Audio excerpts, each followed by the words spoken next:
What is up, everybody? Welcome back to the City Light Project YouTube channel for yet another live fight companion. UFC Fight Night, Luque versus Dos Anjos. Shout out to everybody who joined us for that last Matchroom boxing card. Or Matchroom boxing card. It wasn't a great card. At least Anthony Joshua got the got the KO at the end. Shout out to everyone who suffered through that with us as we went all the way through it. Now, we were watching the UFC fight, so don't you worry. If anything, we were paying attention more to the UFC fights as I was going full double screen. I had the UFC on the big screen. I had the boxing on the small screen here. We called the boxing fights. It's over. I'm done. I ain't talking about boxing anymore. It wasn't a great performance by anybody. Chisora or AJ, despite AJ getting the knockout, despite Chisora getting that controversial victory. We have the first fight here on the main card. We will run down both the fighters in just a moment. I will give my predictions, and then I will hear yours. We will also address the comments here. We are totally interactive, folks. If you're new to the channel, like and subscribe. Ring that bell for notifications so you never miss an upload. Like I said, we're totally interactive, so get your comments in the live chat. If I miss any of your comments while calling the fights, don't you worry. We will get back to them. If it's something urgent, just type it again. I promise we try to address every single one. For those who are like, where the hell are you at, Isha, right now, who didn't join us yesterday? I'm house/dog sitting for a friend of mine, so we will be in his studio here for the next week. All right, back to the comments we go. So yes, Jaden, it sucks you didn't see that we were streaming on just like another video literally on the channel because I was losing my shit. 7 straight KOs. Unbelievable. Good to see you here today, Jaden. I've missed you, buddy. Hope you've had a good summer thus far. JD, yes, sir. Whole main card we will be here for. Phony up. Sleeper card indeed. Shane, one of our exclusive members, is back. No, it wasn't a private stream. It was up. Glad to hear you did see all that. Yes, sir. No, it was a good KO. I have to say, I was pretty disappointed with his performance. up to that point, now I'm scared it was a private stream. No, but we had new people join, so we good. Oh, man. Yeah, okay, it's not a private stream. What's Connor doing there? To answer the question, anyone see Connor out or call out KSI at the end? He is so washed, dude. Yeah, I know. It's crazy. Now look at that. The boxing card didn't get demonetized yet. You guys, every single one of my streams, YouTube is cracked down. They just don't like fight content. I don't even think it's the swearing. Maybe it's a few comments that I put on screen every now and then. That's on me. I think it's like as soon as I describe like a cut or that there's violence going on, YouTube's like automatically like demonetizes the video. Not that I'm like, look, I ain't rolling in it doing this, guys. This is not why I do it. It's just like this didn't happen before, and it's just crazy now. I have to like check it instantly, request a review that is not even gonna get passed for another like 5 days. So yeah, so I can only imagine, those like Rigo Guru, I'm sure they roll their eyes and get annoyed about it way more than I do. But anyways, for those who are new to the channel, again, we do play-by-play commentary, reaction, and interaction with all you amazing folks in the live chat. We do these every single weekend as well, folks. We have another one tomorrow. Inca FC, for the first time, we will be streaming and covering the Peruvian fighting league there. That's right. They're out of Peru. And there was a fighter off Contender Series and a couple fighters off Bellator yesterday who were from Inca FC. So ironically enough, that Capoza in his schedule posted that there's a fight card tomorrow. It's at a decent hour and it's free on YouTube. Royd Arnold McGregor. CTE and drugs don't mix. How are you going to go from fighting Aldo and KOing him in 11 seconds to KSI? That is true. What's worse, the PFL or boxing? Oh, man. I mean, I would still rather watch the PFL. But I like mixed martial arts more than boxing. Shane, I will say that Inoue fight that Fallon told me to watch, that was one of the best boxing performances I've ever seen. He is unbelievable. He's a Japanese boxer, refuses to clinch, just fight. Sound is crystal clear. Sweet, JD. I don't know why I was tripping out earlier. Joshua didn't look too great, but he did what he was supposed to do. Props for that, at least. Yep. And props to Chisora for getting a win. That was bad. That was bad. Can you pull up my striking coach's Tapology? Ryan Shelley?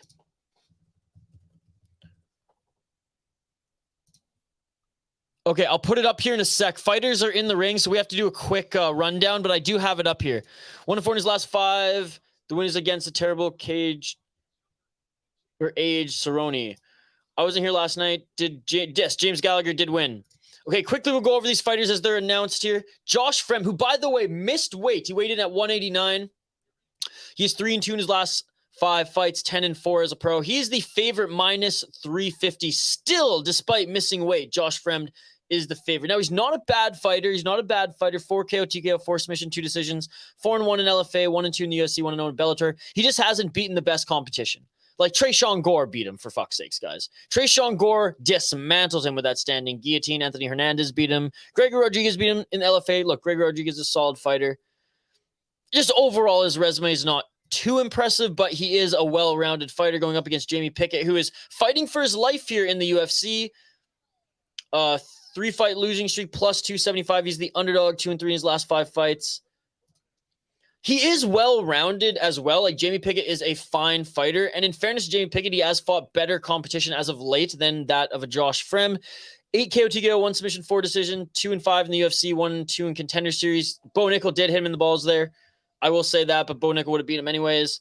Dennis Trululin beat him, which Dennis Trululin is a fine striker. Kyle Daukaus beat him. Oof.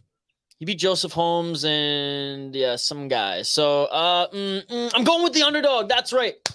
Hot take. I'm going with the underdog on this one. I'm going with Jamie Pickett. Locking it in. I'm just not impressed with Fremd's performance and the fact that he missed weight. Hopefully there's just something wrong there and Jamie Pickett can capitalize it. Round 1. Let's get it on. Again, folks, I will have my soundboard back tomorrow. I by accident deleted all my clips when I was setting up in this studio here today.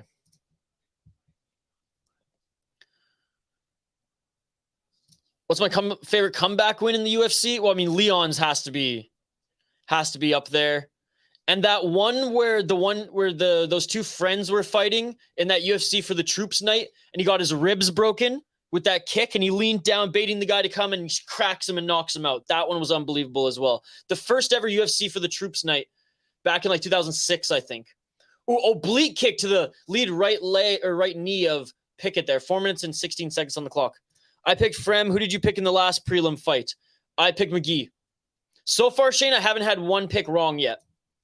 I'm 7-0 in my predictions thus far. This might be the one that derails me. Going for that oblique kick is Josh Fremd.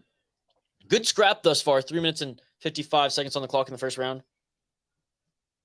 But that Leon fight, I mean, legendary. Legendary. This is not the cloth from which it was cut. Oh, like what a call, dude. Oh, and speaking of the Leon kick, Fremd tried to set up that kick to the head as well. 3 minutes and 33 seconds, and already some action here. Fremd pushing Pickett up against the cage. Pickett plus 270. I mean, I didn't think he'd be this much of a favorite still, despite the weight miss. This might have been a bad pick for me, guys.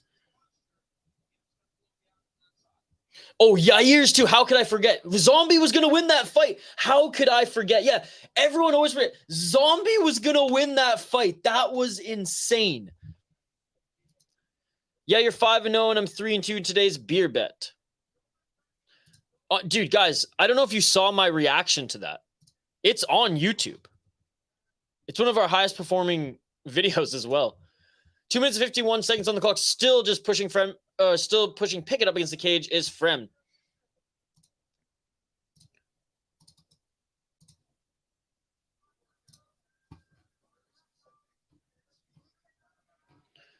Two minutes and 35 seconds. They're fighting in the clinch here, jockeying for position.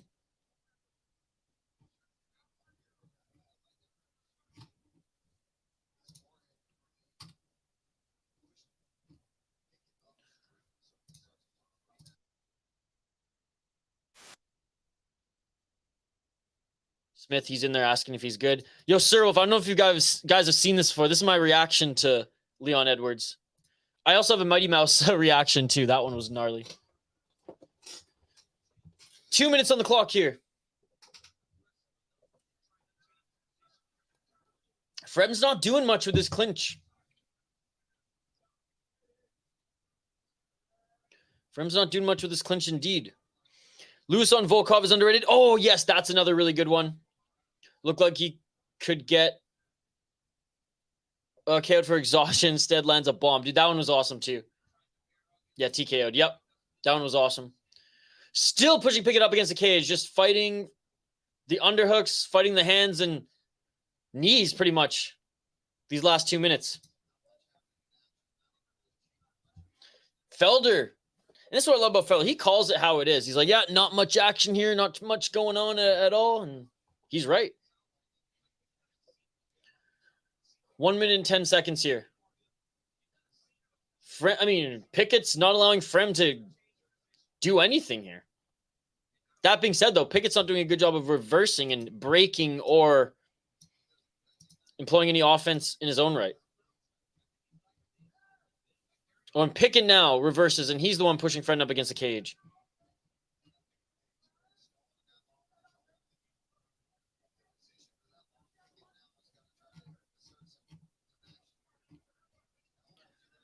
.37 seconds on the clock here now. Pickett with some underhooks. Pickett with a knee. I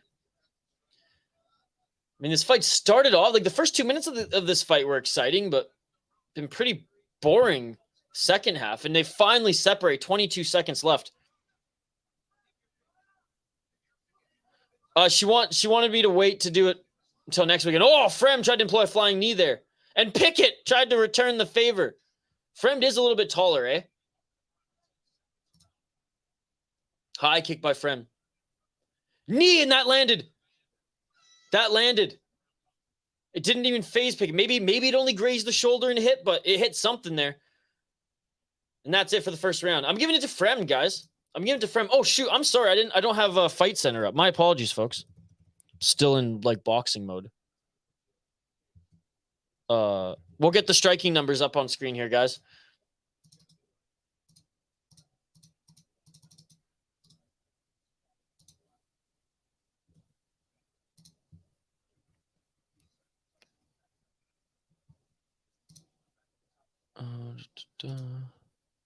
Why is it so small? Okay, there's that's better. There we go.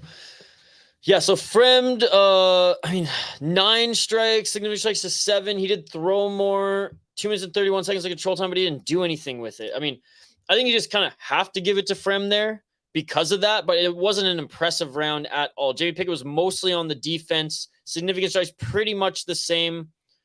Muffins, and he did nothing with this but throw these muffins.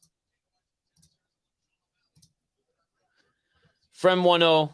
Fremd 1-0, but not impressed with this performance. Round 2. I got it the same. Yeah, I will between the fights, buddy. We're going to call the fights while they're live. Like I said, I have it up here, but... Oh, high kick by Fremd. That hurt him. That hurt Pickett. And Pickett, yeah, desperately going to the grappling side of things now, and I do not blame him. He just got tagged with that head kick. Now Fremd with the body lock. How so, Benjamin? What's up, dude? It's working for me right now.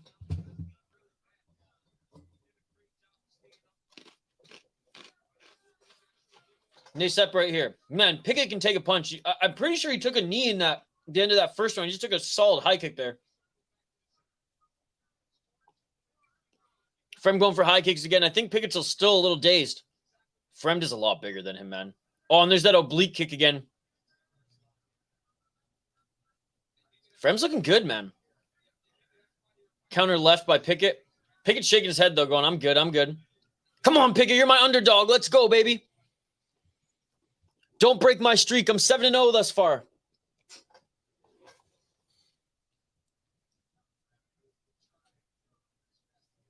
Three minutes and 20 seconds. Pickett trying to enter the pocket there. Good combo by Fremd. Can I get a hoyon?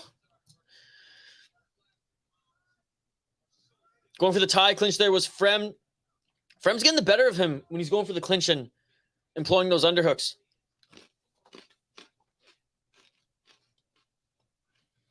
And Fremd right back to pushing him up against the cage again.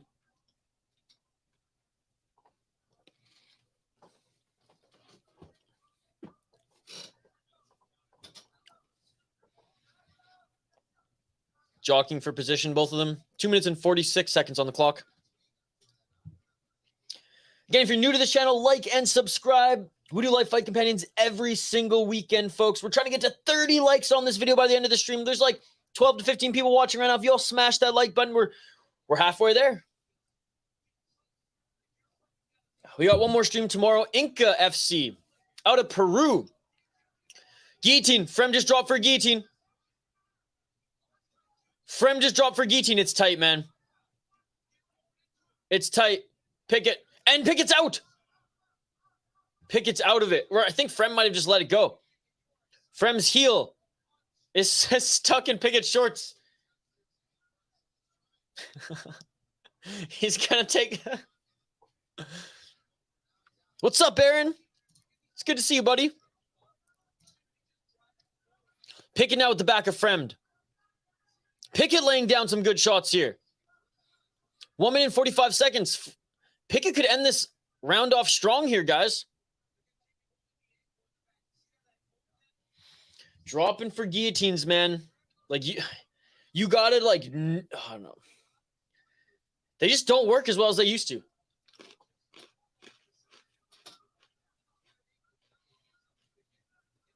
Pickett and Fremd back up to the feet. Pickett still with the body lock. Yep, still has it. Now searching for the double leg. 1 minute and 12 seconds left on the clock here. Aaron S., it's good to see you, buddy. Looking for the takedown is Pickett. Oh, standing guillotine. Fremd.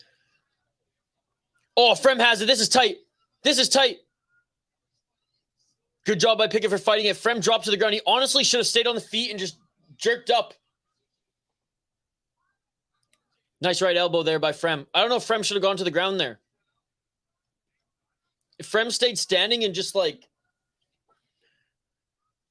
you know, rose his arm there.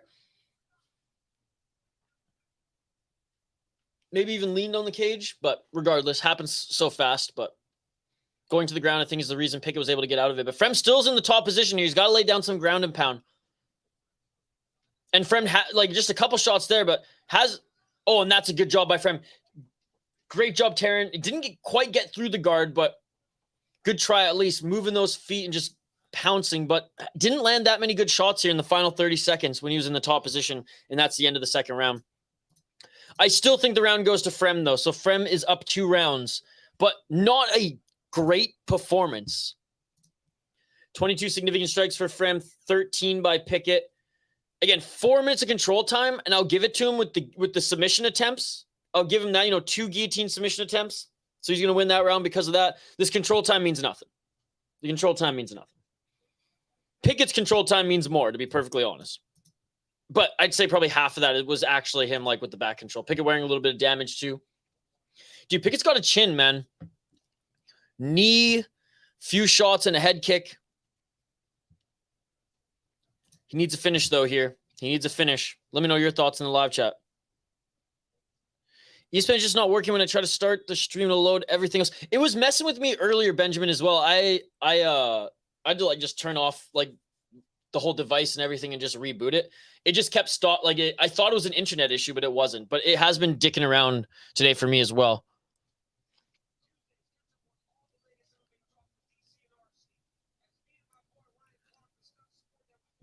Fremd won. Shane says, I think it's 19-19. Shane, you think Pickett won that second round? The issue with dropping for the guillotine is you land square on your back 9 times out of 10. If you land on the head side of the hips, there's almost always locked up.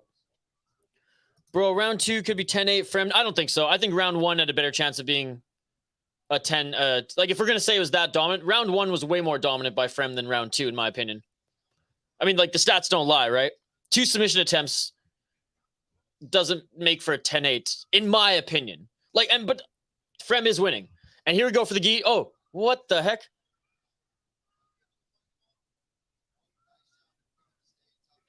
Wasn't even a guillotine. It was like an arm lock there. So, yeah, mine didn't work on my phone. So I fired it up on the TV and it worked. Fremd is up 2. Yeah, absolutely. I'm just saying I'm not impressed with this performance. I'm not saying I'm impressed with Pickett either. But a lot of the time, Fremd has just pushed Pickett up against the cage. Now, the 2 submission attempts in the second round, that won him that second round. 10-8? Not sure. Not by much, though, dude. Like, not by much. It was 23-8 or 23-16. Again, it takes a lot to get a 10-8. That's just why I said if judges gave them out more, then I would probably agree with you. Broke animal. What did I say about that? I ain't reading that, dude.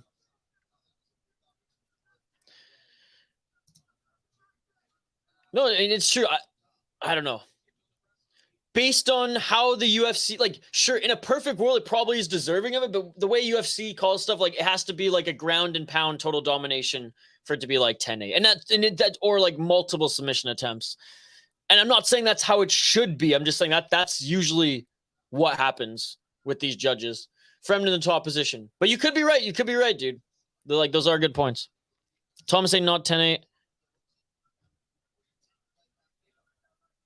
Try to avoid the I word, Irish.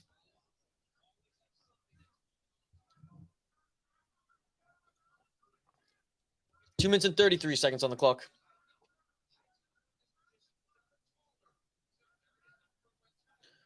Now Fremd in half guard here, mounted half guard here. Pickett getting back up to his feet.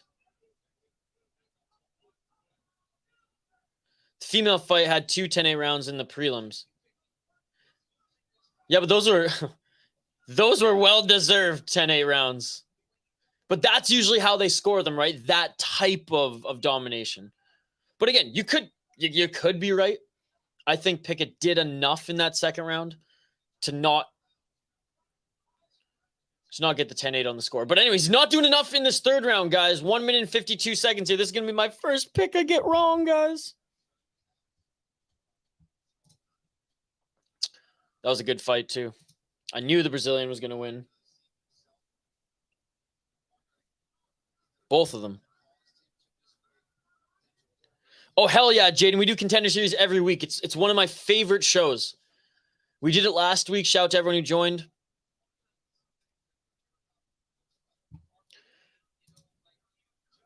He's a Cage Warriors champ, right? Bro, Pickett literally just gave up in mount. Ugh, cut this, man. Ayo, Isha, what's up? There's no way this main card lives up to those prelims. No, not at all. But hey, I went 7-0 in the prelims, so I'm happy. 54 seconds on the clock here. Third and final round, folks. Cut them both, yeah. I mean, I don't really like Fremd either, to be perfectly honest. The first 2 minutes of this fight looked like it was going to be a barn burner. Fremd came out with some beautiful kicks and combos. Pickett actually looked pretty good as well. Pickett was mostly on the defense in the first and second round, but this third one, he had his opportunities. And there's that oblique kick again by Fremd. 21 seconds left here.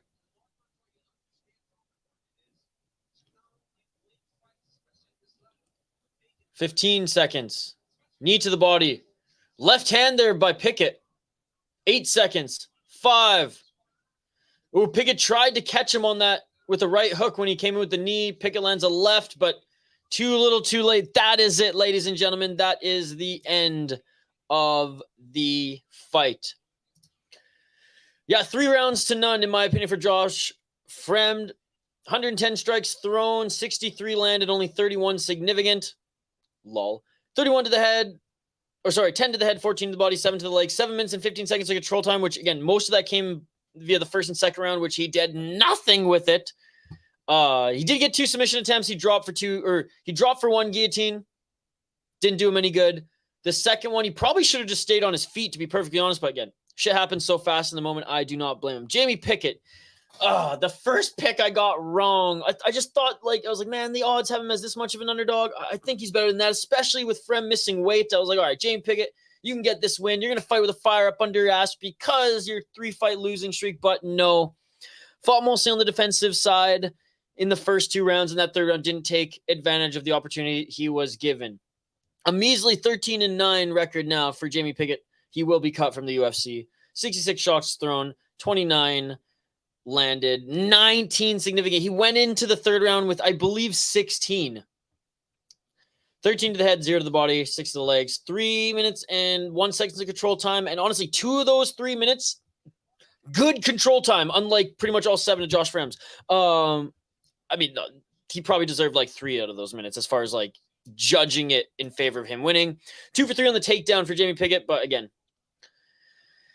he ain't going to win this one. He ain't going to win this one.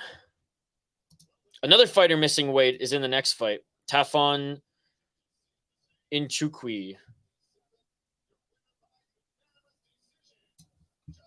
Josh Fremd, unanimous decision. It is the right decision. All right, by the way, our boy in our chat here, his striking coach, he wanted me to show him some love. Our friend in the chat here, Broke Animal, his striking coach is Ryan Shelley. Cage Warriors fighter, 6-1 as a pro. 2 KO, 2 KO, 3 submissions, 1 decisions, 4-1 in Cage Warriors. Lost his last fight, unfortunately, but before then was undefeated. Some good finishes, too. Rear naked choke, TKO, elbows. A pretty good amateur career going 5-1. Damn, Tafon fills out after weigh-ins, eh? Jeez. And he missed weight. Anyways, let's get to the comments here. Sorry if I am behind. Yo, what's up, Irish? Wait, what? Irish Emma, hey, you should say this really fast. No. Isha, my man, it was my birthday. It's a happy birthday, Hernan. Good to see you. Why can't I chat? You can chat, Jaden. Fremd shouldn't get cut. No, we're kidding about Fremd. We're kidding about Fremd. But, I mean, definitely Pickett.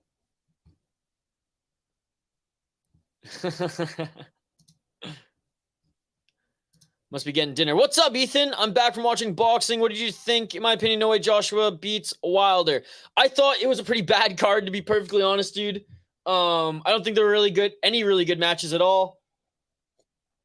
And I was not impressed with Anthony Joshua until the fourth round when he actually started throwing some rights. It wasn't a great card. I'm not going to lie.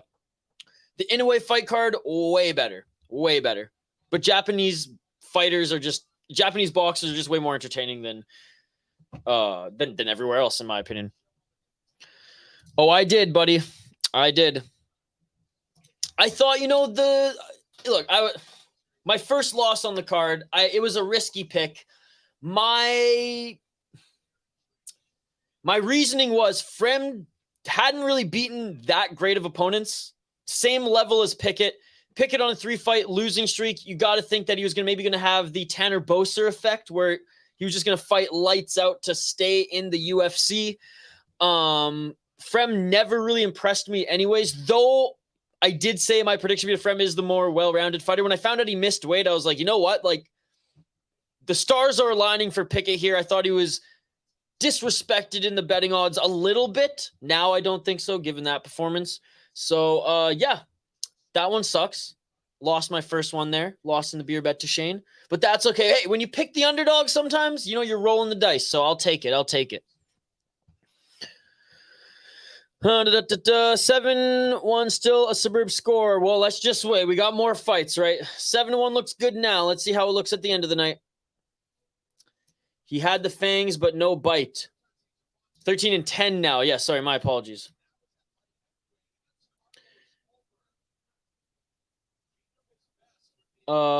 Irish Animal being a dick in the live chat. Connor Defs. Rigo Raid. What's up, Charles Barkley? Oh, Rigo is also doing a stream right now? Dude, I should hop on his. I'm just going to quickly comment in his stream and say what's up. What's up, Charles Barkley? One of the exclusive members on this channel. Appreciate you, Charles Barkley. I'm just going to say what's up to Rigo. I don't know, Irish Animal, I literally did you a favor and you're going to be a dick in the live chat. You can fuck off if that's the case, buddy. Was Rigo not streaming right now? I thought he was. This African got some... Dude, he fills out, man, because he looked so drained at weigh-ins. He missed weight, by the way. Ethan, if Wilder learns to box ever, he'd pick AJ apart, and of course, AJ would have to avoid the death touch of Wilder. I don't think so, no. Best boxer is that little Japanese guy. Anyway, yep. Even Mike Tyson says he's the best friend. Dude, he's unbelievable. He's unbelievable. Irish Animal, we still got a bet going. Bro, what are these fighter profile pictures? So they get to submit them, I'm pretty sure. 8-0 on this card, knock on wood. Oh, he's actually just said that for fun. Shout out Rigo, by the way. He's been joining us in some recent streams here. Wilder has the eraser instead of boxing skills. Teddy Atlas comment. He's the Borachinya of boxing. I still think Jan beat Alex was close though. I rewatched the fight and I get why Alex won that last round. But when I watched it live, I thought Jan won. I remembered Irish Animal. Yeah, so I rewatch it, and I'm like, okay, yeah, Alex did win that last round, but it was close. It was damn close. Dude, shout out to Viana at fucking 40 years old, like, elevation. Yuri versus Alex could end pretty quick. Yeah, with Yuri just hanging his head as he does his crazy, like, capoeira movements. Oh, man, Benjamin, that sucks, man. Again, I was facing some issues with it earlier. See, I don't think clearly. I had to rewatch the fight. It was tied going into the third. Jan outstruck him. Alex hit him with the better shots. I'm not sure, dude. It's messing up on my... It was messing up on my end, too, on my phone and my iPad, but I got it on my TV, and it's been okay. What's up, Western Mass Climber? Good to see you, buddy. All right, let's highlight these next two fighters, folks, and I'll update the ticker on the bottom of the screen.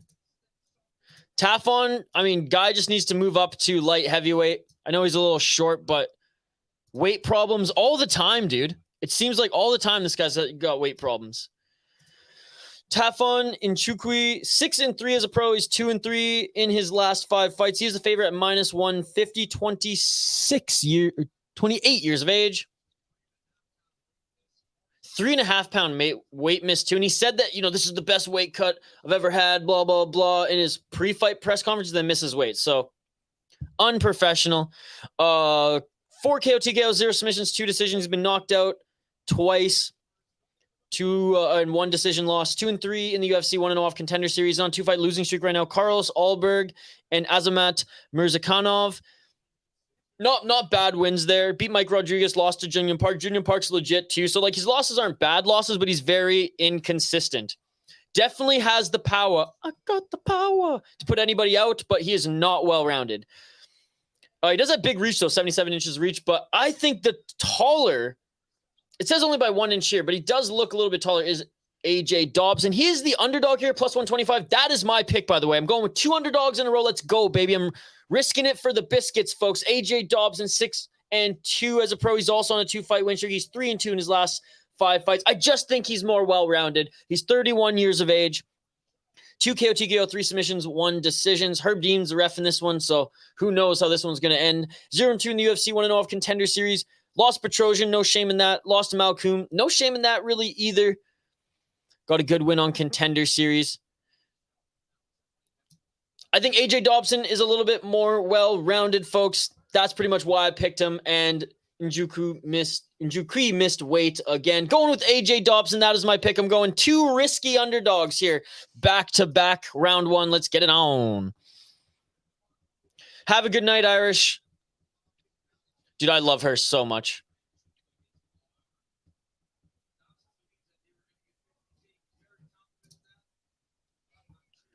Inside low kick there by Dobson. I love the Muay Thai stance by Dobson.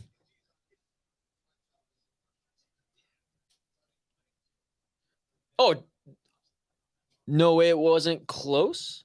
I think it was close. Alex shouldn't rush his light heavyweight career when he's this valuable on the ground and Khalil will destroy him. Dude, what are you talking about? He's fighting for the belt. What are you talking about? Not rush his career. He's going to fight for the belt next.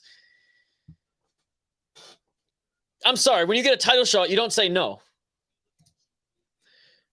Yes, 8-fight contract for Derek Lewis. That's why that video I posted blew up, because the news came out that day. We're going head-to-head. I got the favorite. Uncle Ive is actually more of a striker than a wrestler. He just has the Sambo wrestling as a backup option. But yeah, it was 3 rounds. If it was 5 rounds, Poton would have absolutely destroyed him. Boycott fights at elevation. To be honest, you don't get the best of the fighter. I actually somewhat agree with that. It shouldn't be on the fighter to go there like 5 weeks ahead of time. 3 minutes and 30 seconds on the clock here. Nice kick to the body there by Nchukwi. Good leg kick check there by Dobson. Dobson with an inside low kick of his own. Dobson, a little bit like... They're both actually pretty much the same height here, but very different body types. Fire hydrant type body type for Nchukwi. Dobson, a little bit more lanky. Dobson does have his right knee wrapped.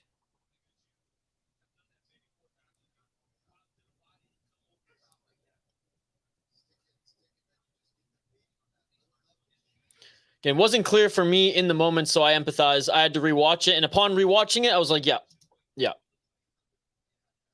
I got Dobson. Sorry, I don't have my sound bites here, guys. I will get them tomorrow. My buddy has the same sound pad as me here at the house that I'm dog sitting and house sitting at. And I plugged in, or I put in my SD card, and it said I need to reformat it. And I was knocking on wood. I'm like, please don't delete everything for it to work. And it deleted everything. So I have to re-add everything tomorrow.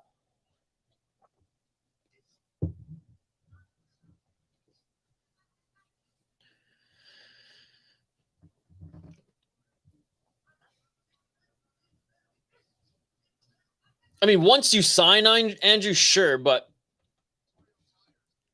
it clearly doesn't make for a good product because a lot of fighters have families, have other things going on, have training camps back home and can't afford to go there. Literally, some of them can't afford, especially some of the undercard fighters, they can't afford there to go 5 weeks and live in a Airbnb for 5 weeks ahead of time. The ones making, 15 and 15, 10 and 10, they can't do that. So I understand where you're coming from. Like once you sign it, it's you got to prepare, but it's definitely not in favor of the fighters when the UFC goes there. Nchukwi looking for that knockout only. That's his game, man. That's all. That's only his game.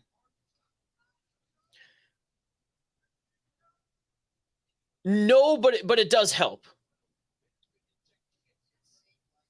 It does help. Like you got to admit. Again, I have empathy for those who just can't afford to prepare for something like that, like the 10 and 10 fighters.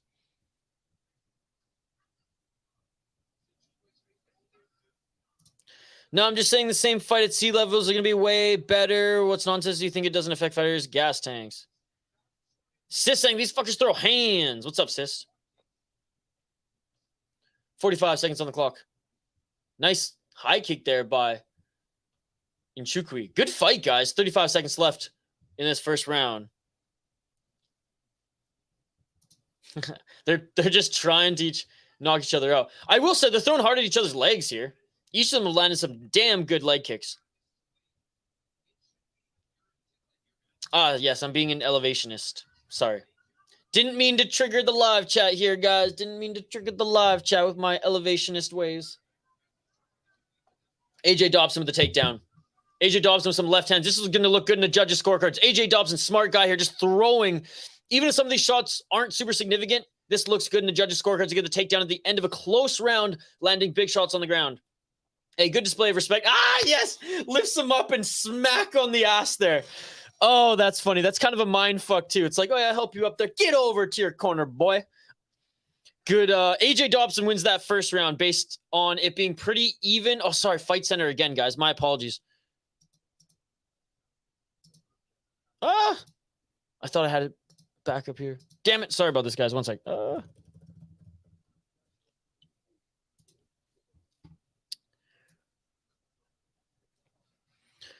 Oh, yeah, and AJ Dobson's outlanding him too, 38-23. A lot of them are probably those strikes there on the ground. So, yeah, AJ Dobson wins that one, in my opinion. Let me know your thoughts in the live chat. Dobson should go for the nipple twist. This fight is really good. Very fundamental. This is sparring.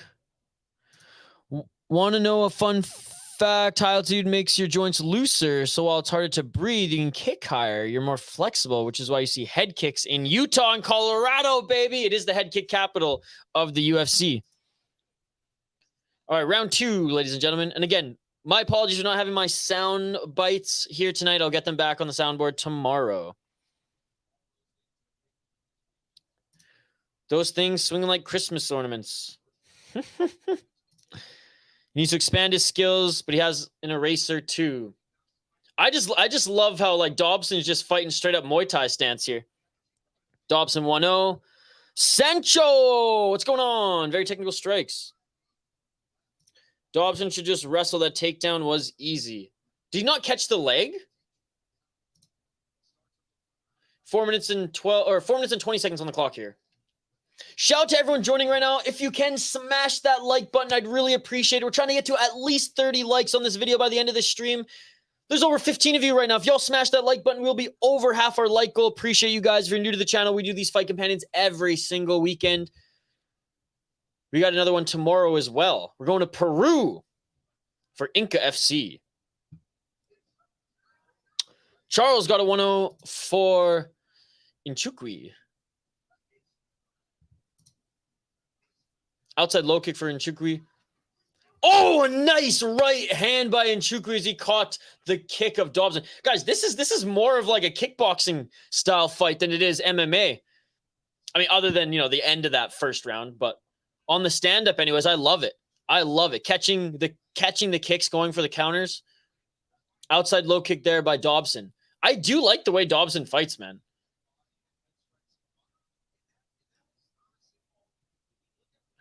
Three minutes and 16 seconds. I'm a fan of this fight, to be perfectly honest. Not a brawl, very technical. A lot of inside leg kicks. Oh, high kick attempt there by Dobson. And a 1-2. I love the key eyes by Dobson, too. Hey. Some mashed it.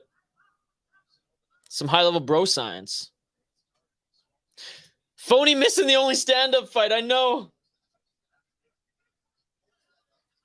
If you can throw a high kick, you can throw a high kick regardless of altitude. I think it was a little tongue-in-cheek there. Just because there's so many high kicks there. I like bro science, by the way, guys. Bro science is more fun than religion science.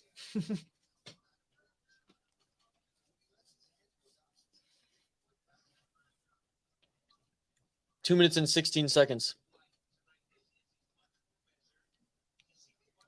Step in left by Dobson.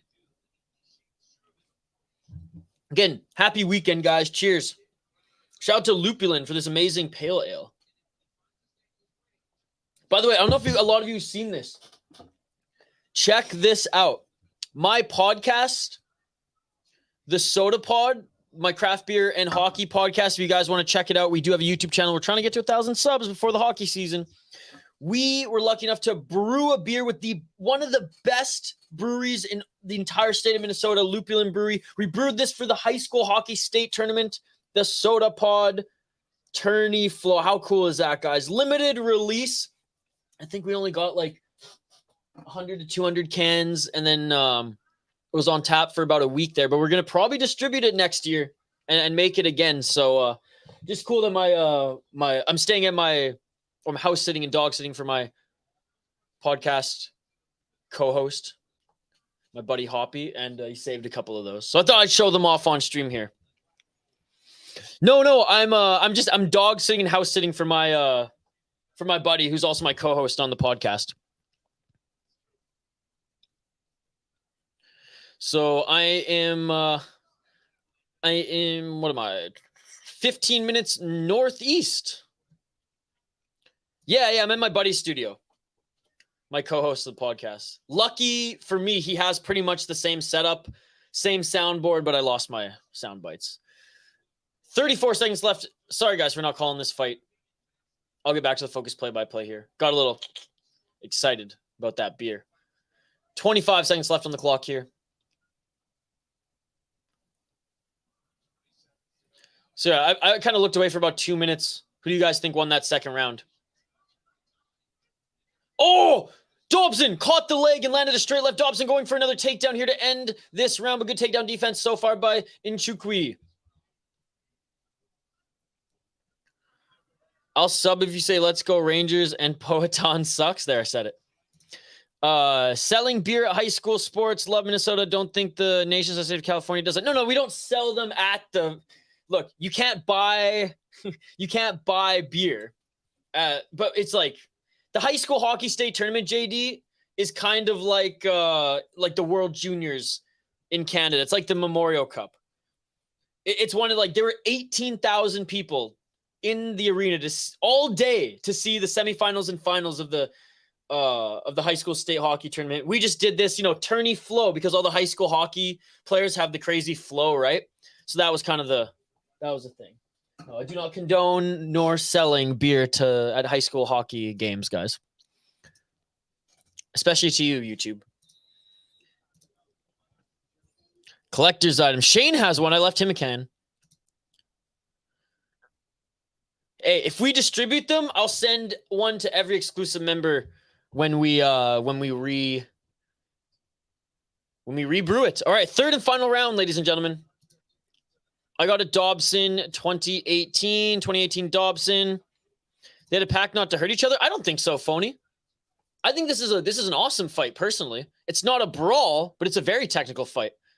Very Muay Thai and kickboxing-esque. 2018 Dobson. 62 strikes have landed. 62 significant strikes have landed by Dobson, 40 by Nchukwi. Only 36 seconds of control time. You can't complain. You can't complain, brother. 2018 Dobson. Oh, Dennis Potvin. Yes. Dennis Potvin was awesome, by the way. I mean, he sucks. Sorry. Potvin sucks. He injured the Rangers' first-round draft pick in the 80s, and now we do the Potvin sucks chant at every game. You know what? I'm all right with that. Potvin sucks. Potvin sucks. There you go. Sorry, I don't know. I'm in mixed martial arts mode. That's why I saw that. Oh! And Dobson landed a good shot there. I don't think it necessarily dropped Nchukwi. He kind of stumbled there to fall on his back, but Dobson pounced on him here. Oh, Dobson. With urgency indeed, says Felder. He's in modified half guard side control. 3 minutes and 38 seconds left. Why are sleeper prelims always the best? It's hilarious, man.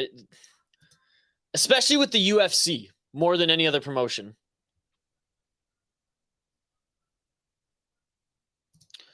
You know what is cool about Contender? It's the only time outside of pay-per-view that we get to see and hear in between rounds now. That's true. That's true. Dude, it was unreal, actually, how much it sold. So much that they want to, like, brew a lager with us and rebrew that one. Lucky for us, dude, they have one of their biggest weeks. When we brewed it, they distributed it and had it on tap for their big beer week, where they brew and sell high percent beers, barrel-aged stuff. Like, nothing is under 11% in big beer week. And every day is a new beer that they release. Sometimes they sell out before you can even get them, like a whole tank of it. So they released this on tap as well. This one wasn't a big beer. I think it was like 7% or something like that, but they released on tap as well. 5 days it was gone off tap. And we only got to keep like 15 out of, I think, 100 or 200 cans, because they sold from the tap room like that. So it was really good. I'm not saying it because I helped brew it. They're an amazing brewery. They're one of the best in Minnesota, like top 3 in my opinion. And we're just so lucky that, like, they just love us. And they've been on our podcast a ton. We have a ton of video content of us, like, doing tours of their brewery. Their can art designer is amazing. He hides penises and vaginas in the can art, like Where's Waldo. And the executives there, they cleared it because they thought it was hilarious. So they're just a good group of people. Still in the top position, by the way, JJ Dobson, 1 minute and 45 seconds left. George Hardwick fighting, next week in Contender Series, Cage Warriors champ. He's awesome. Foul One will buy and consume your whole stock on an average Friday night. That's true. By the way, I have a bone to pick with Foul One. He told me to watch this last boxing card. It sucked, Benjamin. And he didn't even join. He's out drinking at the cabin. I swear he pranked me, dude. He pranked me, bro. Yeah, like you said, because the Minnesota high school hockey kids, they always have like the crazy hair. There may or may not be a penis hidden in this one as well. Lupulin Brewing. I'll throw you guys their website. They're one of the best craft breweries I've ever been to. Still in the top position, AJ Dobson, the full guard of Nchukwi. Actually being active in the guard though, and diving right back into it whenever Nchukwi kicks him off of him. And Lupulin Brewing in Minnesota have the best THC seltzer. Just saying.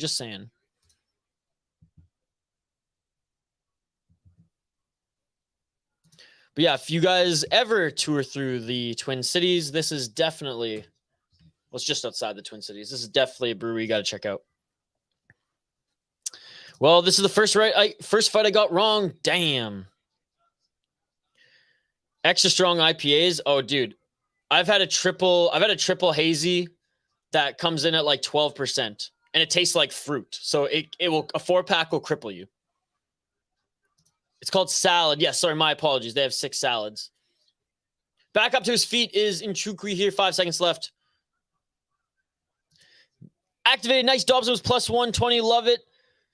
Love to see it. Wrestling upside was always clear. And that is it, ladies and gentlemen. That is it for the fight. Yeah, I thought Dobson was going to win this one too, buddy. I picked 2 underdog picks in a row. I was very wary about Jamie Pickett. I was less wary about AJ Dobson, but I was scared, obviously, that Nchukwi would knock him out. But I think AJ Dobson did enough to win this one. Nchukwi has no ground game. Nchukwi, 43 strikes landed on 92 thrown, 42 significant, 8 to the head, 11 to the body, 23 to the legs. Dude, these guys threw a lot of leg kicks. 0 control time. AJ Dobson, clear victory here. 173 strikes thrown, 99 landed, 67 significant, 20 to the head, 11 to the body, 36 to the leg. 4 minutes and 33 seconds of control time, 2 for 3 on the takedowns. Clear win, AJ Dobson. Unanimous decision. Let me know your guys' thoughts in the live chat. Nchukwi's like dancing to himself in the corner. Buddy, you ain't winning this one. Nchukwi didn't have a good weight cut. Is it just me or does he look a little bloated there?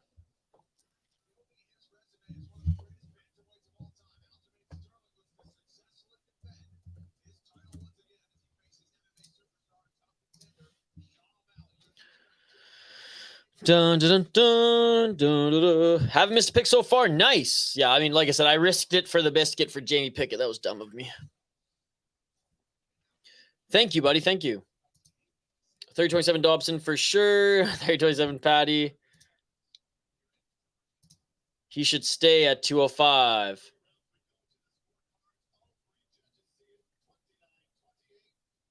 Nchukwi, you didn't get this, buddy. Put your hand down. Yeah, AJ Dobson, clear winner here. Good win by AJ Dobson. Hey, and there's Neil Magny. Oh, no, never mind. Profiled. I thought it was Magny there for a second. Tall guy with similar locks and in the UFC. Don't blame me for that one, YouTube. Don't blame me for that one. Jesus. By the way, speaking of Neil Magny, as we segue quickly here, he's fighting Ian Gary now, filling in for Jeff Neal. Why is Neil Magny and Jeff Neal always linked somehow, some way? All right, only women's fight on the main card here, and no complaints whenever Polyana Viana is fighting. Let's just say that. She's going up against a threat, though. God, she truly is just gorgeous, isn't she? My God. Anyways, Iasmin Lucindo, 21 years old with knockout power. She's a scary prospect, guys. She's a scary prospect. Has almost she has more fights as a pro than that of Polyana Viana. However, she has crushed more cans, obviously. 21 years old. And she's the favorite minus 200. That's crazy. Okay, we will highlight them in just a sec. Ever tried a Baltika, the big Russian cans? Those things are grenades. I haven't tried them. Yes. You hit me with the comments.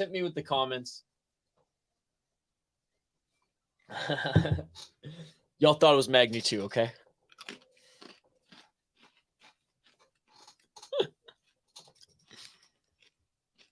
Thank you. Yes. I hear she's really good at changing oil.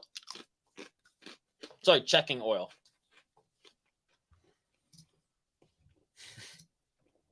Maybe cleaning oil too. Anyways, Polyana Viana, 13-5 as a pro.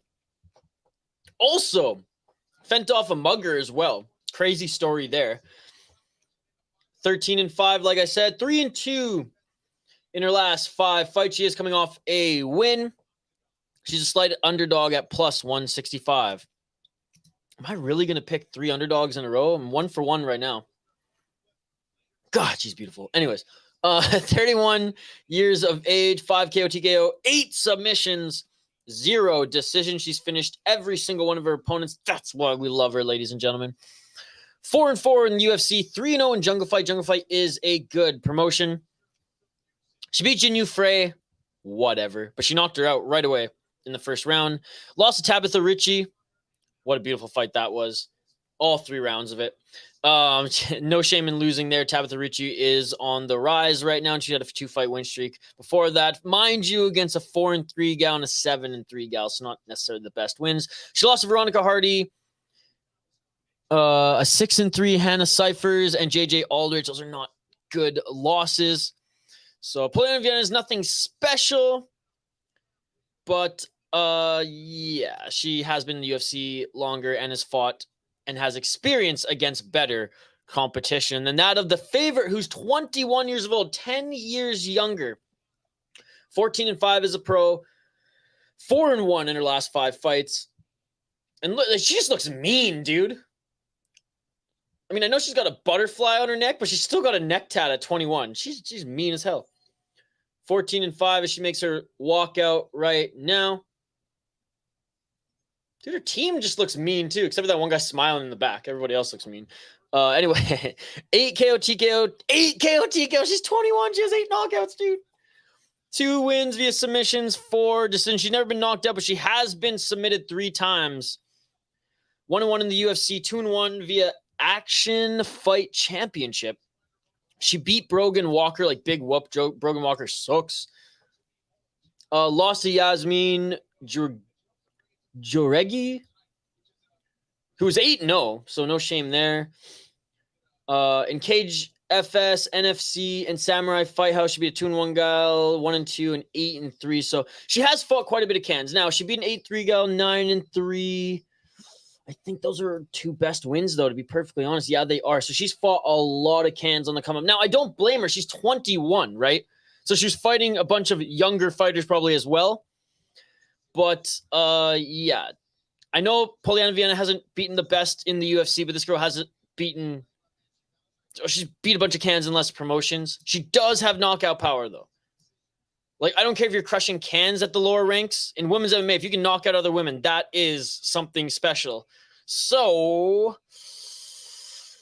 having said that, though, I'm going with the UFC veteran. I'm going with the woman in her prime. I'm going with the more well-rounded Polyana Viana. 3 underdogs in a row. I'm 1 for 1 right now. Come on, Viana. Come on.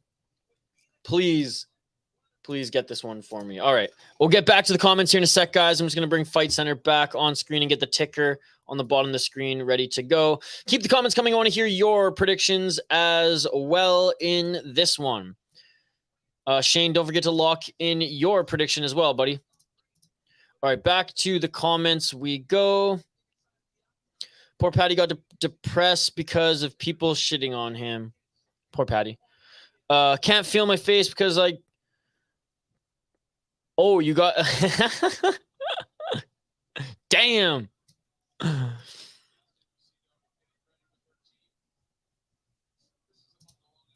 I'm not familiar with the term checking oil. Well, now you know. Jeff Neal and Meg Neal, the same person. Oh my God. I see Lucindo winning this one. Like I said, you're always risking it when you go with the underdog. I'm not super confident in Polyana Viana, but if I'm going to... And again, I mean, they're both Brazilian here, so I can't even go with Gravedigger Jones' rule. But if you don't know a lot about one of the fighters and the other one is also Brazilian, then you go with the Brazilian you know about, right? I remember when I thought Magny was good. I know, me too.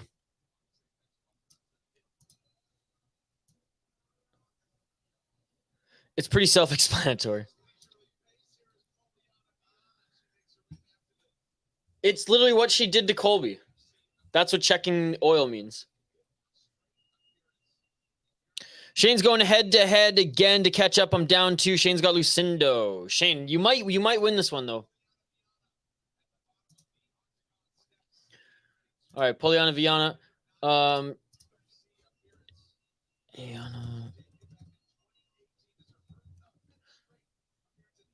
Yeah, so Polyana Viana beat up a guy who tried to mug her, in Brazil. Here's the story about it. I watched a YouTube video on it.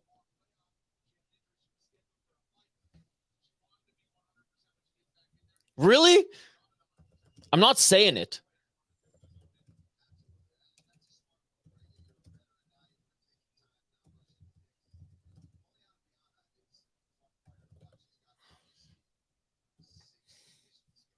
There, I wrote it in the live chat.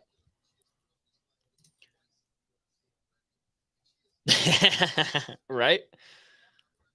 Dude, respect to I never thought I'd say this, but respect to Colby Covington. I'm a fan of his. I'm a fan of his.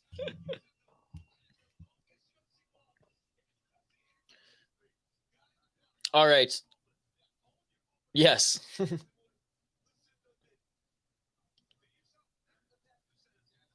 All right, guys. Round one is about to begin here. They're being announced in the center of the cage. Again, 10 years younger than Polyana Viana here. If you're new to the channel, guys, like and subscribe. Let me know if you knew what Viana did to Colby Covington.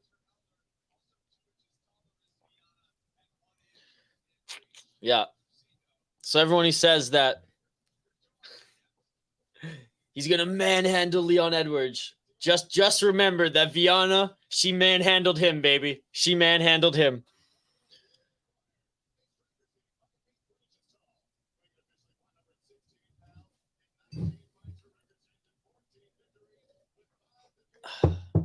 All right. Dude, she looks mean, though. 21-year-old Lucindo, she looks mean as hell. I love how her corner has a freaking strap gimbal for the phone.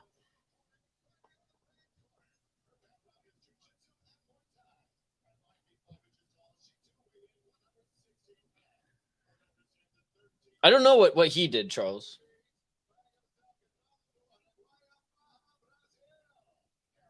He didn't put a ring on it, so L in my opinion. Sacha, what's a good play? Dude, we're like almost done the card here. What do you think, Activate A? You got any advice for Sacha here? It's good to see you, buddy.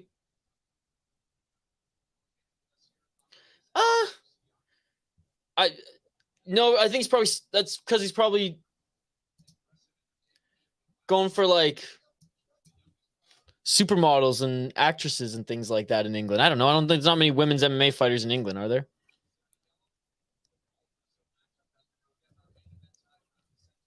Dude, Leon's a good-looking cat. What are you talking about? But I don't know why we're comparing Colby to Leon now.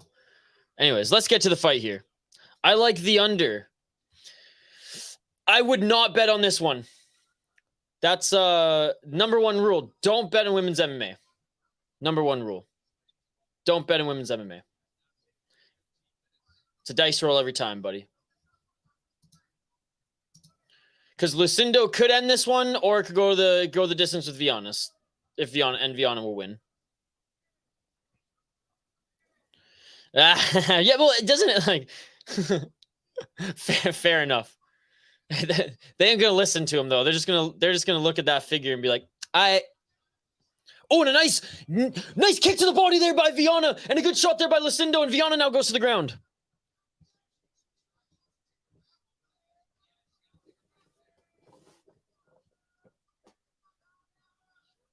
It's just the term, guys. I didn't make up the term. Raw American Seal and Twisted Sex Appeal. You think you're Chael Sonnen, dude?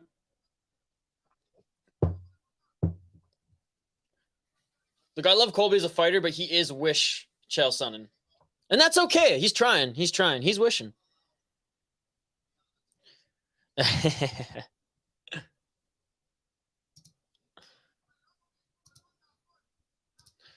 In the top position is Viana right now. High guard here by Lucindo.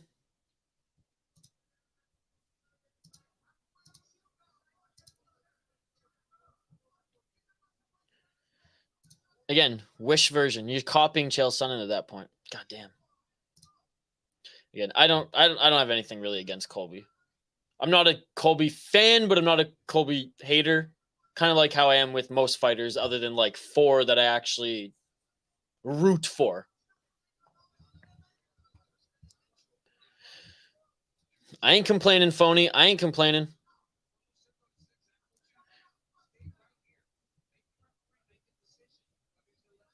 Yep. Over under on next stream, how many times phony complains about the wrestling? I'm going 10. 2 minutes and 15 seconds in the first round.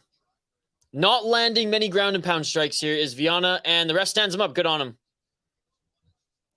Oh, hell yeah, I did, Jaden. Well, if he's copying the exact same line, it's quite literally copying, Charles.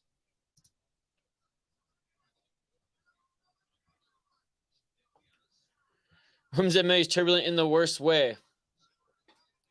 Spinning side kick by Lucindo. So much Portuguese in the broadcast right now. Lucindo with a good shot to the body here. Viana catching it.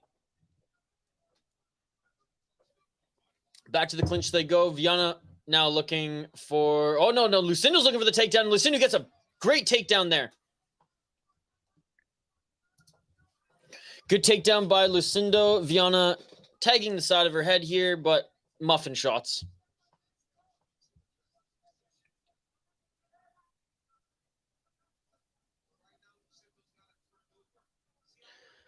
Hardly a liberal, my friend. Now he's assuming. Now you're assuming things. So you like to recycle, and it's a good line. I don't recycle. Well, I don't know in the States how it is in Canada. Canada just sells the recycling to China, dude, and they just burn it. So it doesn't really matter. So you're assuming two things. You're assuming that I'm a fool, and you're assuming that I'm a liberal. I just want to say, by the way, for all you idiots in Canada who voted for the PPC, Trudeau played you. And you split the conservative votes, and you are an asshole. You're tripping if you don't. That Jamaican British champ ain't getting... Beast, not recycling. It's faked. I'm just bantering. I know. But still, screw all those idiots who voted for the PPC. They got played, dude. They got played. 5 seconds left. Lucindo in the top position. I know, Charles. I know. You're a beauty, my man. By the way, shout to Charles. We got Shane here. We got Benjamin. Fallon's not here. Shout out to you guys for being exclusive members. I really appreciate it. And Charles is actually, you've been in since Mr. Grant hooked you up with that membership. You've been in all the membership streams. So thank you so much, brother. I really appreciate it. I got it 10-9 Viana. Close first round. Viana out. I don't know. Honestly, I'm leaning more Lucindo. I'm leaning more Lucindo personally. They each got one takedown, pretty much the same control time. I guess significant. It's so close, dude.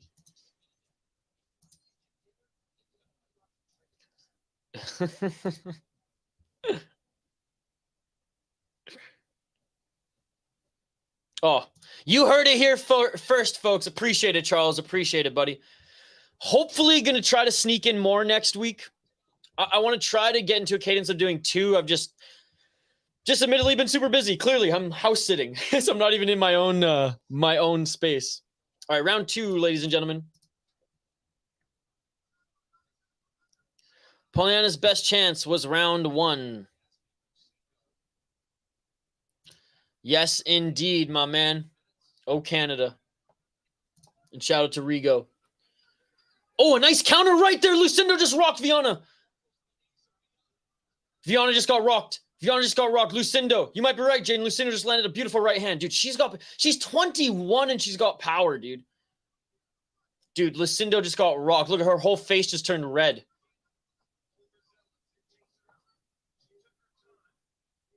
No, good call there, Jaden. You were right. Viana still shaking the cobwebs. Lucindo should honestly start pressuring a little bit more here, but she's just waiting to land another big shot. 4 minutes on the clock, second round. Yeah, that urgency that Viana had, I mean, it's gone now. She's still kind of recovering here.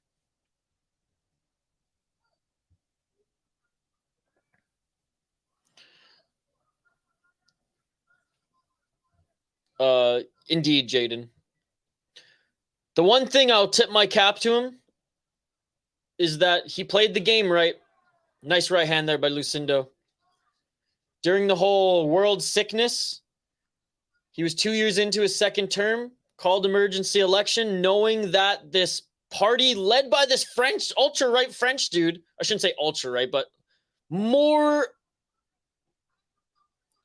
unconservative right-leaning, we'll say, French dude, Lucindo getting the takedown, split the votes from the conservatives, and he started this one party that didn't even get one single seat, dude, and they literally split every single conservative vote down the middle. Now, not to get political here, but that is the reason why Trudeau won, and he called it. So I tip my cap for him for playing the game. He knew that would happen, and it worked. So that's what I'm saying. All those idiots who voted for PPC, this is your fault. They're all mad at the left and Trudeau's supporters, but they are to blame. I have the receipts. I took a picture and a screenshot of every single riding in Canada. Every single time it's split. Lucindo in the top position, 2 minutes and 30 seconds on the clock here. Ref warns her to be active, and she starts landing some lefts.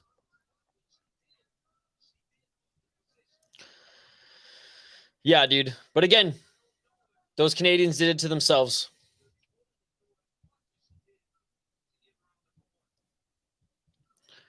Thomas saying 1-1.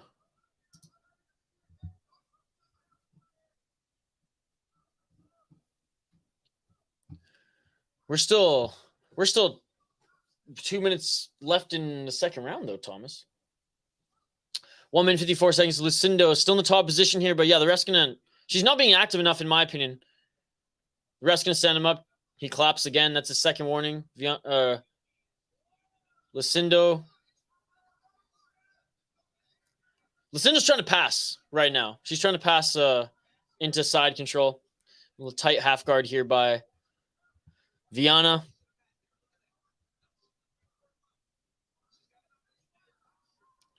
No, fair enough, Charles. That's why I corrected myself. Arm triangle choke. Here we go. She passes the half guard. And it is over. Lucindo taps out Viana.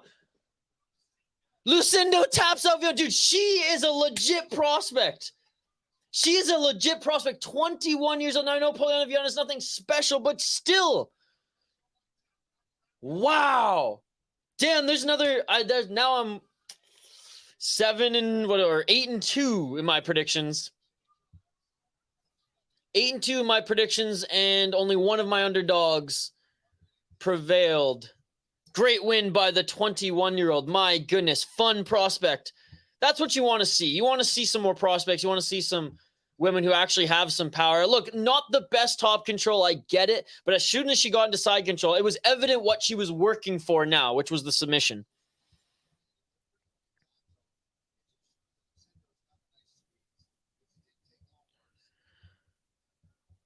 There you go. That scream. Benjamin had no doubt, baby. Told you Lucindo wins. Oh, now Herbo comes in only to dunk on me. I get it. So that's how it is, Herbo. That's how it is. It's not that Viana isn't special. Lucindo just made her look ordinary. I am, buddy. How are you doing? Let me just adjust this mic, by the way, guys. Good display of respect by the Brazilians.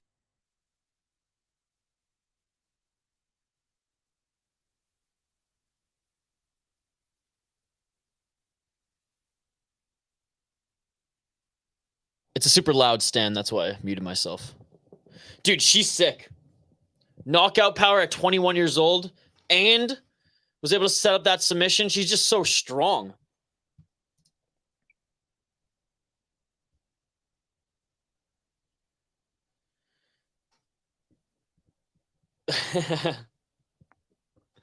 Yeah, I know, Jaden. It's crazy times right now, buddy. But I feel like there's never times where everybody's happy. One side's always upset. But I live in the States now, so we good. Kind of. We'll hopefully be good. Sorry. Didn't mean to put that up there. You guys can battle out in the live chat. That was a Ron Burgundy moment from me. The next fight is the underdog. The next fight, the underdog is on a 3-fight win streak, but the odds are pretty even. Why does it go back to that one? Shane, Roundtree's probably going to win, buddy. That's all I'm going to say. But we'll get to it in here in a sec. Great job by Iasmin Lucindo.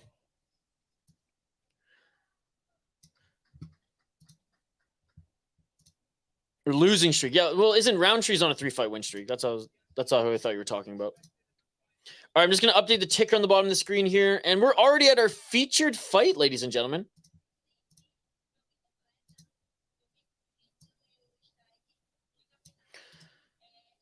She's just being interviewed right now. That is Lucindo. Again, appreciate every single one of you in the live chat right now. You guys are all amazing. Smash that like button if you haven't already.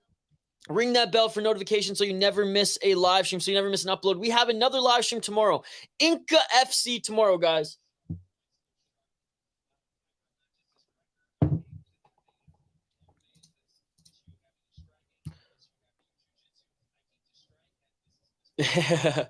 Yes, Benjamin, indeed.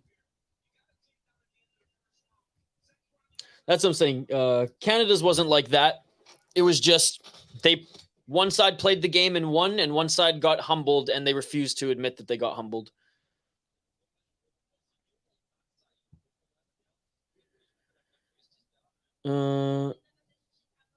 Yes. This. Thank you so much for bringing peace. Reload.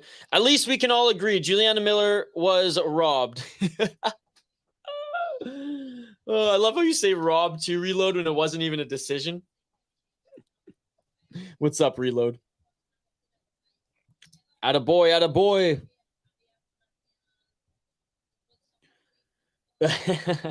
Charles, I think there's so many people, though, that it doesn't even matter. Like, yeah, the population there is pretty crazy, too, right? I mean, it's no India, but I'm pretty sure it's up there. Does Daukaus get cut if he loses here? Oh, it's a good question. He's moving down a weight class, Shane, so the UFC might give him like one more chance at light heavyweight, but I'm pretty sure his brother went on a 3-fight losing streak and he was cut.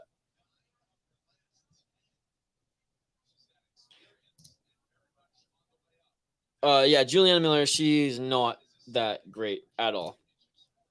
Benjamin saying yes to Shane.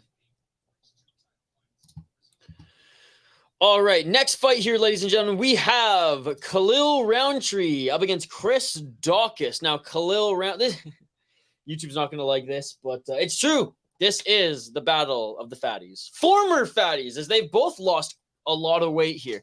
Khalil Rountree used to be like, over 300 pounds in his youth. As he said, used to drink and smoke cigarettes. And what was he, like a tour manager for a punk band? Huge music guy, which is pretty cool.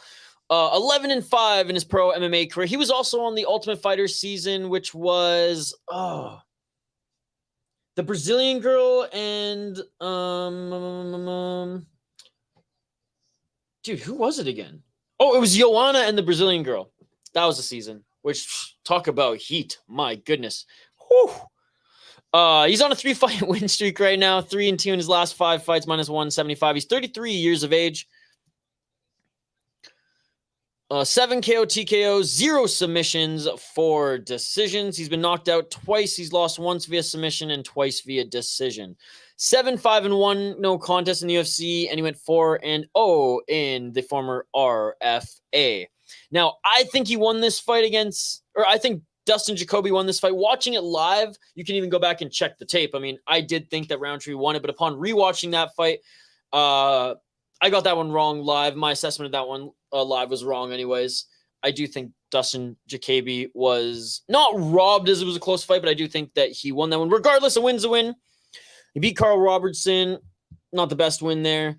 Beat Modestas Bukauskas. Actually sent him back to Cage Wars. His knees were so messed up from those oblique kicks, which he was questioned about that at the pre-fight press conference and said that he didn't say he was sorry, but he got kind of emotional and was like, I'm glad that he's back in the UFC and I'm glad that he's okay. Modestas Bukauskas back in the UFC, which is awesome upon becoming Cage Warriors champ.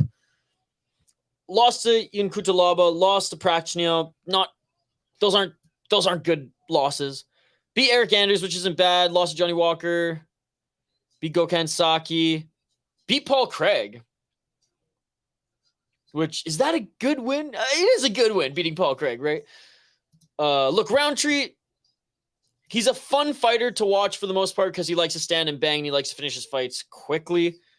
And the fights that he does finish are pretty nasty. I love how he kicks to the body, too. That one highlight from The Ultimate Fighter. Like, if there were soccer kicks here, Roundtree would, and knees to grounded opponents, Roundtree would 100% utilize those as much as he could. Again, we'll get back to the comments here in a sec, so keep them coming. Chris Daukaus, former heavyweight, but more so and these are his words, YouTube, a fat light heavyweight, in my opinion, a fat middleweight. I truly think he could get down to middleweight. And you look at his frame and be like, yeah, I think so too. If Khalil Rountree could get down to light heavyweight, you can get down to middleweight. Chris Daukaus, 12-6 in his pro MMA career. He didn't have a lot of power at heavyweight. Will he have a lot of power at light heavyweight? Well, against that of a Khalil Rountree, I don't know. Plus 150, I do feel like Khalil Rountree. I guess this is why the odds aren't bigger in favor of Khalil Rountree. He's not elite. You know what I mean? But he's motivated to get into the rankings, motivated to try to go for a title run. He's not elite. He really isn't. If he was at least knocking on the door to that next level, to that like top 10 potential kind of guy, then maybe the rankings would be a little, or sorry, the betting odds would be a little bit more in his favor. But again, we just went through his resume. He's a fine fighter. He's on a 3-fight win streak. He is fun to watch. He's just not like, he's not amazing. He's not incredibly well-rounded. Having said that, though, Chris Daukaus, man, I feel like they're giving him a little too much love here, plus 150. They must think that he's got that knockout power. You know, Vegas must think that he's got that knockout power and that speed at light heavyweight. Something that I got to believe it to see it sort of thing. He's on a 3-fight losing streak again, all at heavyweight. Look, he is in better shape, so props to him. It's not easy losing weight. I get it. It's not easy changing habits. But I just don't think it's going to help him because I just don't think he's that technical. I think Roundtree is way more technical than him. 10 KO TKOs, though, you got to give credit where credit is due for that. He's been knocked out 5 times. He's 1 win, 1 loss via submission, and he's 1 decision victory. 4-3 in the UFC. I do like Cage for your UFC, as you guys know, 4-2. And one other thing, too. During the pre-fight press conferences, Roundtree was like dialed, like, I want to fight a ranked opponent. I want to try to go on a run for the title. Okay, so he was very motivated to win. You know where Chris Daukaus' motivations were? To party with his family after, and food. Now, the party with his family, that was just one little segment of it. I'm not gonna rag on the guy for that. But he brought up wanting to eat so many times that I'm like, you're already 1 foot out the door. You're already win or lose. I'm gonna stuff myself silly after this. I don't like that. And maybe I'm blowing it out of proportion, but it was something that I was listening to everyone's interview. I was like, he's the only one dropping down. I mean, and dropping down from heavy. He's the only one like talking about after the fight more so than the fight. So it was something I noted. And I was like at the gym, also 1 foot out the door, listening to this as I was working out. It was a good workout too that day. But that was something. I remember I listened to every single fighter interview that day while I was working out. Didn't remember too much other than the 2 things that stuck out for me was that he was just talking about food, and Nchukwi talking about how this was his best weight cut, funny enough. So anyways, lost to Rosinho Rosenstrike, lost to Curtis Blaze, lost to Derek Lewis. Those aren't bad guys to lose to, I get it. But look at the guys he's beat at heavyweight. Shamil, meh. Rodrigo Nascimento, meh. Parker Porter, meh. Anyways, I'm going with Khalil Rountree here, folks. I think the odds should be a little bigger for him. I understand why he's at like a minus 170. I don't understand how Chris Daukaus is just a plus 150. I feel like those who actually believe in Daukaus should be rewarded more for picking him. I think Benjamin should be rewarded more for picking Daukaus, guys. I truly do. I truly do. Anyways, I'm picking Khalil Rountree.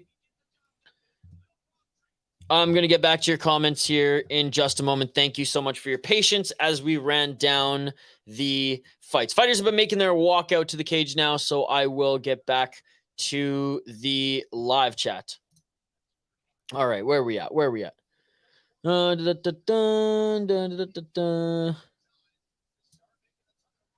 Is Inca FC a reference to the ancient Incas?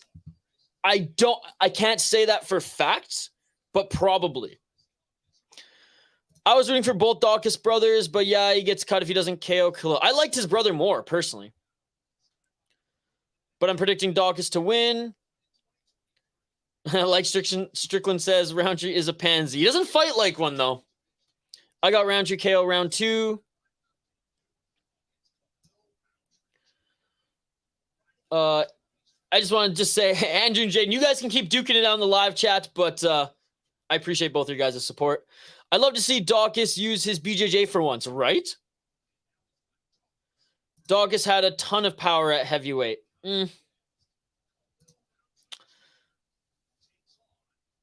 Damn, Cody pulled out of his Mario Bautista fight. Roundtree up next. I'm going with Roundtree because of where he came from. Man's been in the trenches. I do like how he's a music buff. Rumor has a Daukaus switch from 8 meals a day to 7, so he's motivated. Oh, that is in the running for comment of the night. That is in the running for comment of the night. I was going to pick Daukaus because he's fighting for his career, but you're convincing me to pick Roundtree. I am not financial advisor, as Moicano says, Shane, but it's up to you. It's up to you. Yeah, Chris's focus, party and buffet, works for John Jones. I mean, that's true. That's true, Thomas. That's true. Shane's picking Daukaus anyways.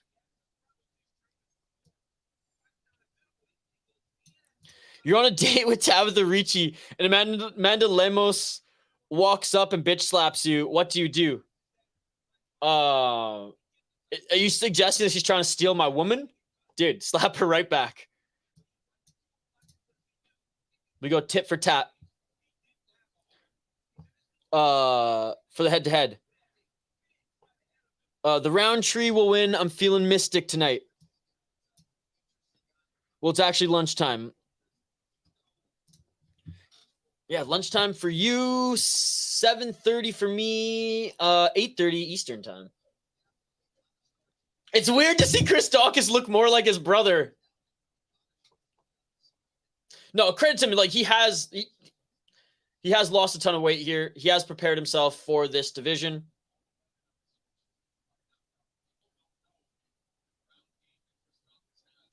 And the broadcast, Benjamin, just pointed it out too, that the ground game of Daukaus. Honestly, the ground game of Daukaus is better than Roundtree. Roundtree wasn't a wrestler. Roundtree wasn't, didn't come from a grappling background at all. He's the 13th ranked fighter. He is motivated to get up there and try to make a title run. But again, he's not that well-rounded. He's fine in the takedown defense. But striking is his game. Striking is his game. And it's cool that, like, he fought, he was 100 pounds heavier when he first started fighting or first started training. And his coaches told him, no, you have to lose 100 pounds. And then we'll give you your first fight. And he did, which is amazing. Light heavyweight MMA versus heavyweight MMA. Depends what promotion, but generally, yes, agreed.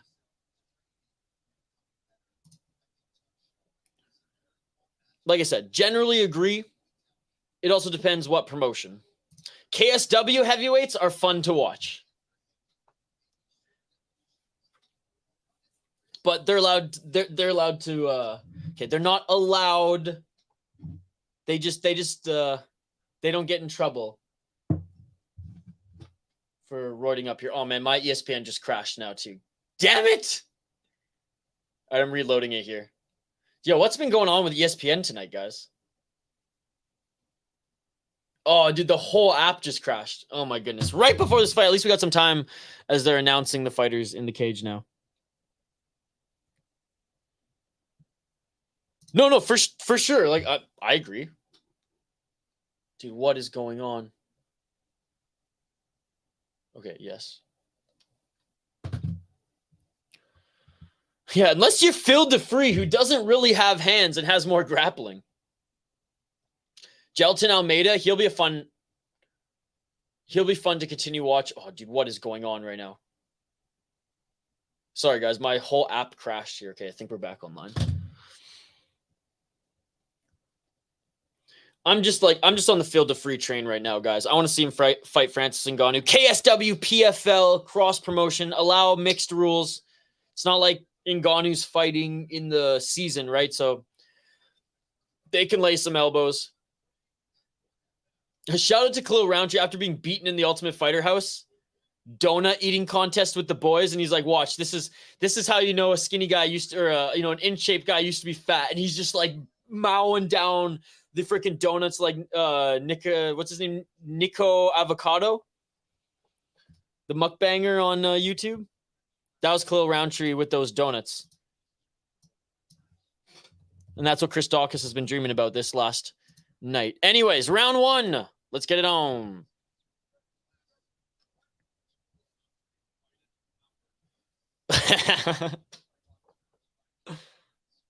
I mean, it isn't even that good. It's just no one heavyweight is ground game besides Jan, who's a really light heavyweight. No, I agree with that, but he's still getting it done, right? So he's a heavyweight who grapples. You got to give him credit because no other heavyweight grapples. Or very limited heavyweights grapple. Yep. No, he used to be like 350 pounds.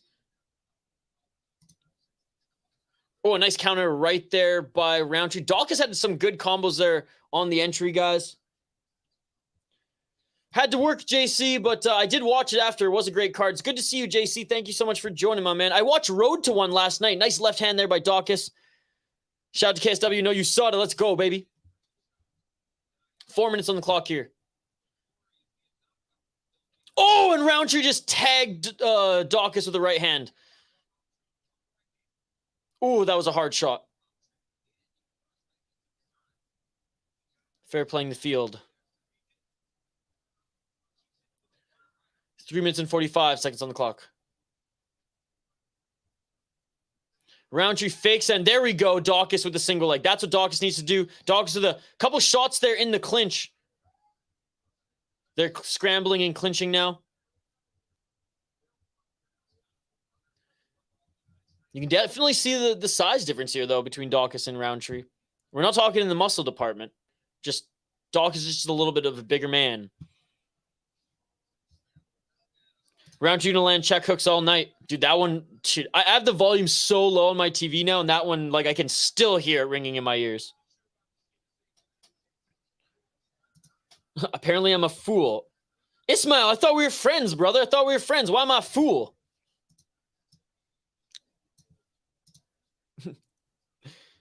Ismail was friends with us on one of the last streams.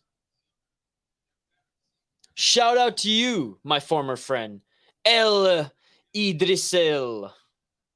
2 minutes and 42 seconds on the clock.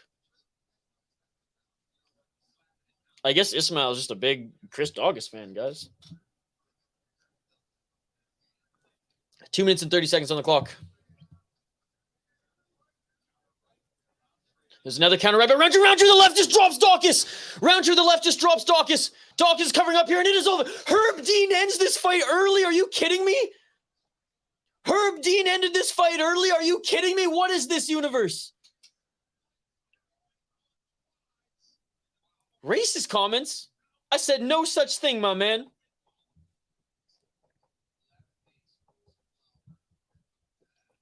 What racist comments?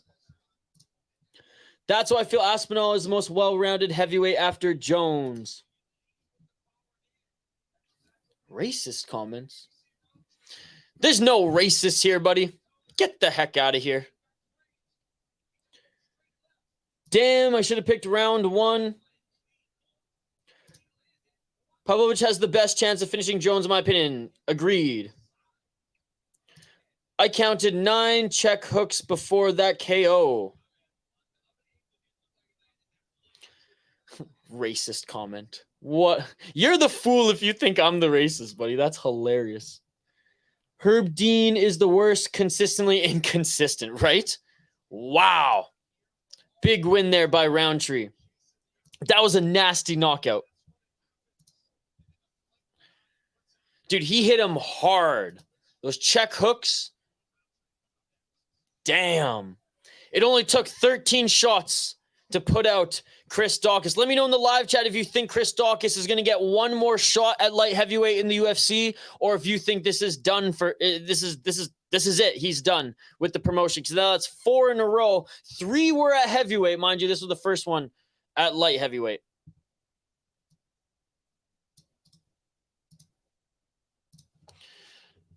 All right. We're just awaiting the official announcement, folks. Wow, bro, that was vicious. He's got some power, man. Roundtree really built like a Roundtree. Herb Dean, good stoppage. No, okay. I don't mean early stoppage as like, sorry, I that's my fault for saying. What I meant was usually Herb Dean has late stoppages. So early for Herb Dean, not an early stoppage. I want to make that clear. Early for Herb Dean.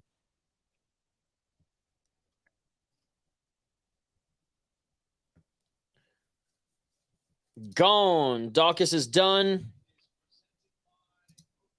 He's cut for sure. Daukaus is wishing he stayed a cop. I guess that's true. Peace. And he lost pension as a Philly cop. Roundtree. Dude, this guy's so violent in the first round. I'm down 2, so I have to pick the opposite of you for the next 3 fights to go for the tie.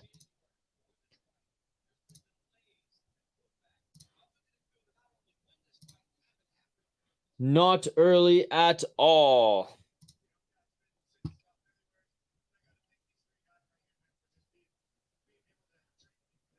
Khalil Roundtree. Yeah, he's had some fights fall through. He was supposed to fight, and then his opponent fell through. Then he had some injuries, so he hasn't fought since February. Yeah, he hasn't fought since February. That's when he last fought Jacoby there.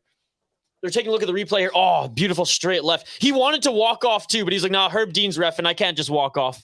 I mean, next 2 fights. Yeah, Shane. Give him a chance to be a warrior. Mazzagatti. Yeah. Dog is turtled there, dude. It's not like Roundtree was going to go into his guard.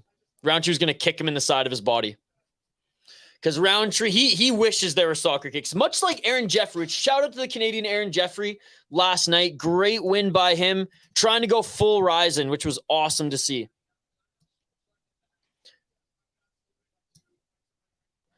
So Roundtree wants to fight someone ranked above, and I think he deserves that.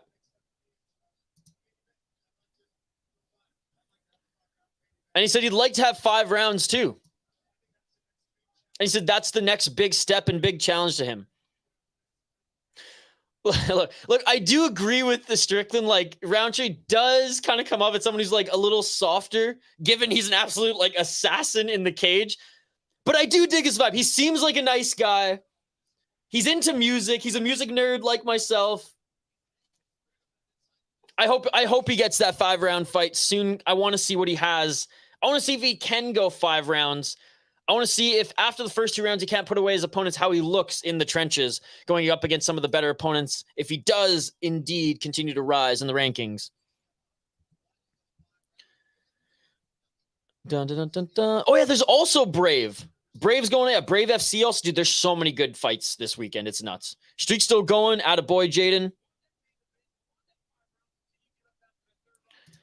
I think a lot of people forget that if a fighter is out cold, they get a much longer medical suspension. Yeah, that too. Roundtree throwing cowbells, trying to end him. Roundtree loves Muay Thai. Dude, you can see it in his stance. Dude's eyes were gone on the way down. Head bounced off the mat. Kick talk is... Give me Roundtree versus Span. Ooh, I like that. I like that, Mr. Bubbles. Good to see you, Mr. Bubbles. I like that. I like that. Keep the comments coming, folks. It's a comment-driven live stream. Absolutely love the interaction with you guys. I'm just going to update the ticker on the bottom of the screen here, and we'll get right back to it. Okay, we're going to highlight the fighters here. Then I'm going to take a quick break. I'm going to refill this because I know I'm going to down it by the end of this breakdown. I just want to say again, shout out to everyone who's joining us live here on the channel. You all are amazing. I appreciate every single one of you. Don't forget to smash that like button if you haven't already. There's almost 20 of you viewing right now. We're trying to get this stream to 30 likes by the end of it. I know we can get there. If all of you smash that like button right now, we're pretty much there, guys. We're pretty much there. We'll continue with live play-by-play commentary, reaction, and interaction with all you amazing folks in the live chat. We do fight companions every single weekend, and tomorrow, a new promotion, not necessarily new promotion, but a new promotion here on the City Life Project YouTube channel. We have never streamed Inca FC. It is a Peruvian promotion. Very excited to stream that tomorrow evening, so join us for that. Like and subscribe, and we post a lot of content, a lot of MMA content throughout the week as well. Cub, we'll get to it. I think a prime Cub, absolutely. Span is fighting Anthony next week. Ooh, that would actually line up perfectly then. If Span beats, if Span wins, then that could be a good matchup. Oh, we're just watching the face-off between Aljamain and Sean. I just love Merab putting on the jacket, dude. Hate Merab's fighting style. Love how much of a little gremlin he is. Little shit disturber gremlin. All right, guys. Cub Swanson versus Hakeem Dawodu. Oh, Canada, by the way. Hakeem Dawodu representing Calgary. Calgary is one of my favorite cities in Canada, guys. It's one of the most underrated cities in Canada. Edmonton's a dump. Calgary is awesome. 3 of the best years of my life were spent in Calgary. And actually, the City Life Project was born in Calgary. This YouTube channel is, Kyle and I started this YouTube channel. Kyle's the co-creator of this channel. And we were in a band together, and our band was called the City Life Project YouTube channel. City Life Project YouTube channel. Jesus Christ. The City Life Project. We toured around Alberta. We played shows pretty much every week for a year. It was a trio band, and 2 of us, stayed in touch, Kyle and I. And we kind of just kept the name, kept the name going, as this channel was originally, and it still kind of is, a little bit of a music channel, as well as a lot of music vlogs are posted on this channel. We posted a lot of Kyle's recording sessions early on when we started the channel. So yeah, there's a little history of the channel there, and, full circle, shout out to Calgary, Alberta. Hakeem Dawodu, 13-3-1 in his pro MMA career. He's 32 years of age, going up against the absolute brawler that is Cub Swanson. Cub Swanson, he's on the end, the tail end of his career here. 39 years of age out of Palm Springs, California. He has a record of 28-13-0. He is 3-2 in his last 5 fights. Let's take a quick look at Hakeem Dawodu here. 13-1 as a pro, like I said. 7 KO TKO, 0 submission wins. He's been submitted once, 2 decision losses, 6 decision wins. 6-3 in the UFC, 7-0-1 draw in the World Series of Fighting before it became the PFL. So those are some pretty good accolades there. There was another fighter who ripped up World Series of Fighting. His name was Justin Gaethje. Lost to Julian Erosa somehow, which is crazy. I'm pretty sure he missed weight in that one too, so maybe he had some weight complications. Beat Trezano, which was a good win. Lost to Everlev, can't blame him there. Before then was on a win streak, 2-4-5 fight win streak in the UFC. Didn't beat the best guys there, but Arce isn't bad. Tkuov isn't bad. Yoshinori Hori, 8-1 when he beat him. Kyle Bosnian at that time too was 8-3. So actually not bad guys. Lost to Danny Henry. Probably wanted to get that one back. And that was his first fight entering the UFC upon his run in the World Series of Fighting.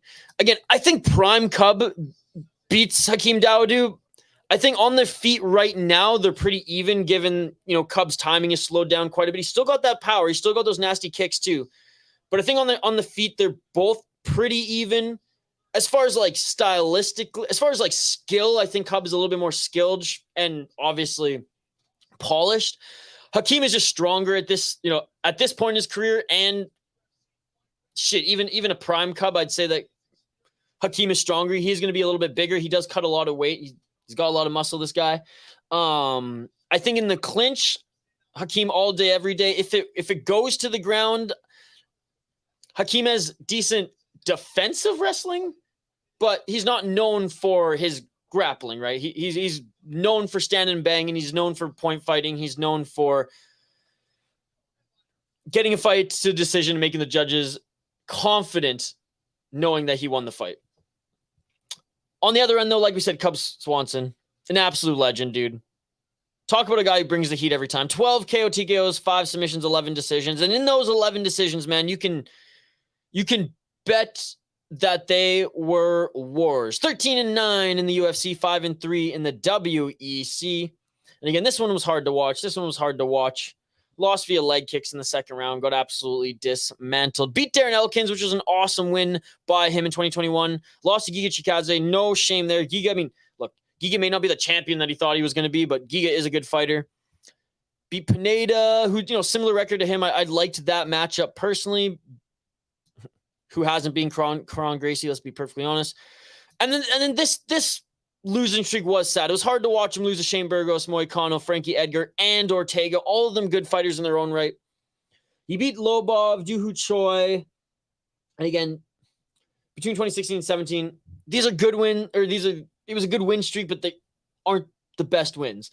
His best run in the UFC was here between 2012 and 2014. Look at some of the names that he beat here. Ross Pearsons, Charles Oliveira, Dustin Poirier, and Jeremy Stevens, man.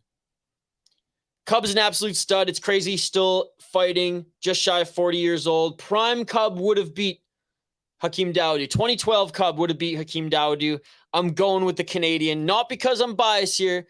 I just think because the youth factor, man. The youth factor, and he's not a bad fighter. Only 3 losses in his career. I'm going with Hakeem Dawodu, guys.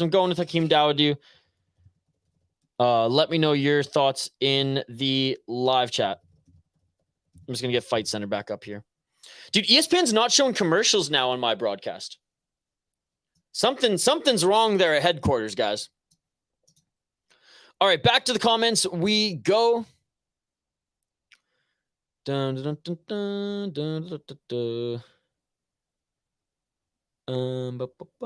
a great fighter, but I think his chin is gone. And again, I don't blame him. He's almost 40 years old. Give Roundtree the loser of that in the next 2 weeks. The fact Rumble ever made welterweight, rest in peace, Anthony Rumble Johnson, is the most insane thing. Rest easy. Yeah, I mean, half the time he didn't make it, right? You streaming the 5 a.m. UFC card? You better believe it, Mr. Bubbles. You better believe it. We will 100% be streaming that. Inca FC Cage, dope as fook. Sweet. I can't wait. I've never seen an Inca card here, guys. I've never seen an Inca card. Merab is going to take Team O'Malley. That would be hilarious. I'm going to lose. Sorry, boys. What's up, Hoggy from home? I got Hakeem as well. I got nice guy Hakeem too. I would pick the Canadian if I wasn't down to, but because I am, I'm picking Cub Swanson, locking it in. All right, guys, I'm going to take a quick break. I got to quickly drain the main vein and grab, I'm going to top off my glass here. I encourage you all to do the same. Grab another drink, refill your snack bowl, ladies and gentlemen, as we have the co-main event of the evening. Shout out to Canadian Hakeem Dawodu and his co-main event appearance here, making their walkouts now are both of the fighters. So we're going to take a quick break. Heads are going to roll at ESPN right when there's no ads being shown. Oh my goodness. Okay, guys, don't go anywhere. We will be right back after this quick break live here on the City Light Project YouTube channel. Refill your drink, refill your snack bowl. If you're Benjamin, you don't need to refill anything because I know you got like 10 coffee cups all lined up there. You crazy. I love it. We'll be back here. Like and subscribe. Vote in the poll question too. We will check on it after the break. Let's go.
Excuse me. Lie down. Lie down.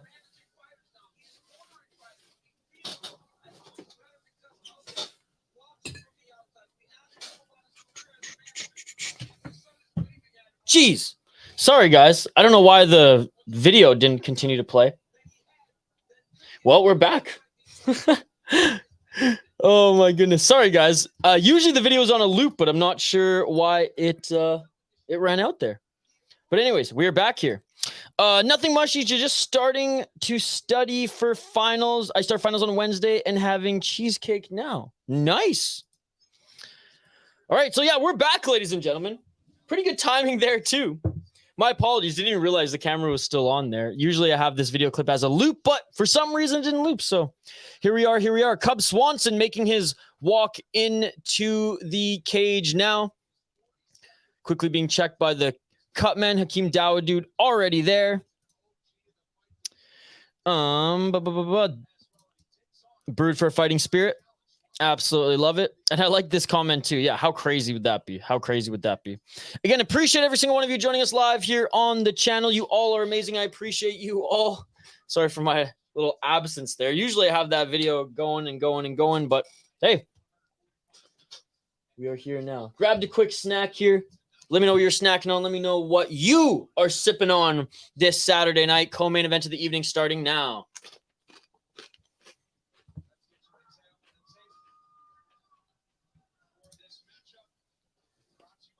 All right, tail of the tape is on screen here. 3.5 inches of reach advantage Hakeem Dawodu has on Cub Swanson. Both of them the same height. Both of them weighed in 146. We're good to go. Snacking the devil's us. Atta boy.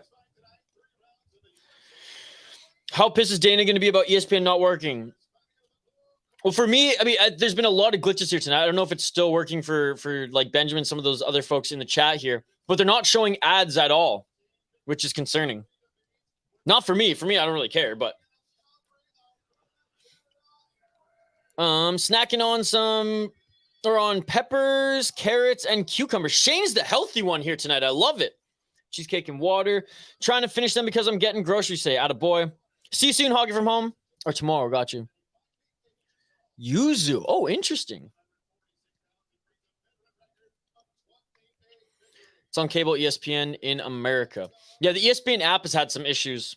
I'm on the ESPN app right now, but it's been crashing. It doesn't work on my phone or computer or iPad, actually, but it worked on the TV.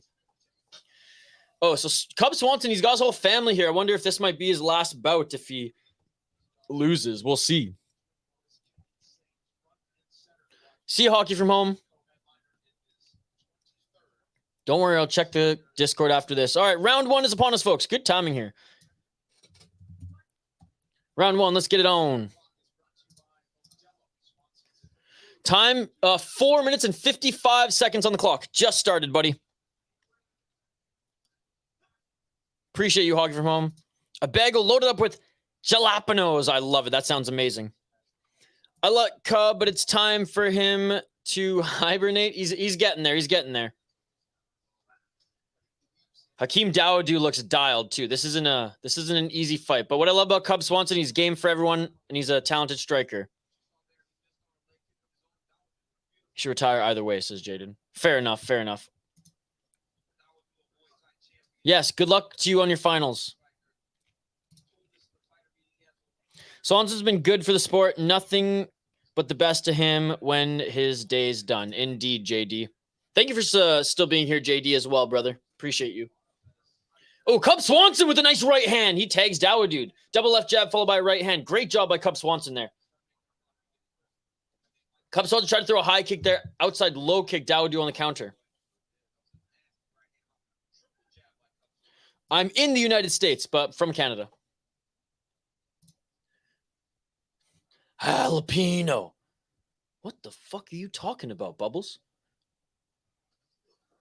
Oh, a nice right hand again by Cub Swanson. Dude, Cub Swanson getting the better of Hakeem Dawodu in the striking here.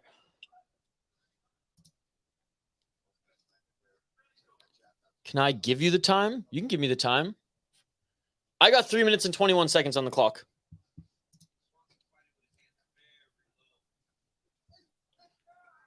Yes, good luck, Ibrahim, too. Oh, yeah, egg rolls going on here with the sweet and sour. Dude, what a spread from the live chat here. Last night and tonight. You guys eat good. I love it. Hakeem Dawodu with the front kick. Dude, Cub looks good, man. Cub looks good.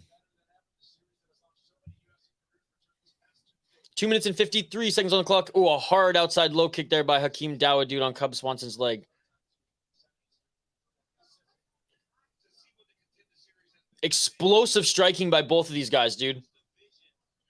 Cub Swanson tried to employ that oblique kick. I mean, look at the legs of Hakeem Dawodu. Like, that leg kick's going to suck. I love how Cub Swanson, he, like, doesn't go full Bobby Green, but he fights with his hands down, too. I mean, I hate it. Like, if, you know, and I don't really care who wins this one. I'm obviously rooting for the Canadian, but I like Cub as well.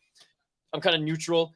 But like, you hate to see when you're rooting for a guy and his hands are down the whole time. But I mean, Cubs made a career out of it, just like Bobby Green. But it's funny to see these old school strikers, not even older school, I should say. Oh, and Hakeem landed an elbow there in the pocket there on Cub Swanson.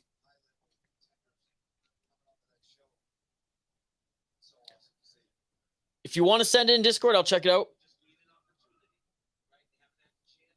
1 minute 52 seconds. All good, Jaden. I'm already half American. Oh, nice straight left by Dawodu. My mom's American, so I'm half-blooded American. I don't need no test. Shit runs in my veins.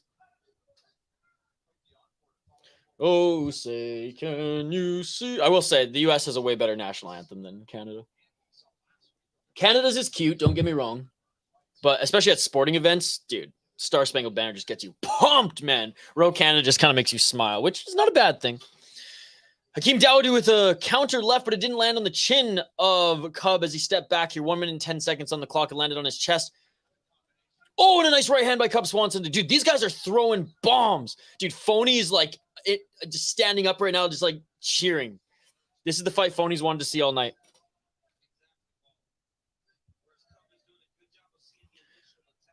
I am snacking on some pretzels and drinking a lupulin pale ale. Do you like dates? I like dates. I like dates with some feta cheese and walnuts. That's my trio there because they are very sweet. High kick by Dawodu lands right under the arm of Swanson. Left side, I should say. Good fight, man. Swanson. That's what I said. Prime Swanson would dismantle Dawodu. And that's no disrespect to Dawodu. Oh, high kick there by Swanson. And not only saying that disrespect, because Swanson looks damn good right now. That's what I'm saying. Like, older Swanson who dismantled all those future stars in the UFC. Imagine if he was fighting right now. But so far, looks very good. He's wearing a little bit of damage. I think his nose might be a little battered there. But, dude, Cub's looking damn good. I know Cub has a little bit of a bloody nose. There's an argument that he won that first round. Now, I know the stats say Hakeem Dawodu, 23-17. It's very, very close. There's no control time. I mean, again, the UFC judges don't even follow their own criteria. So I'll just say this. If we're following the criteria, Hakeem Dawodu, he won that first round. Landed more strikes, more significant strikes, and he did more damage on Cub's face. If we're just going eye test, dude, and how the judges might be looking at this, there very well could be judges who pick Cub Swanson because right after the round ended, before I saw that Hakeem Dawodu was up even a little bit in significant strikes, I thought Cub was.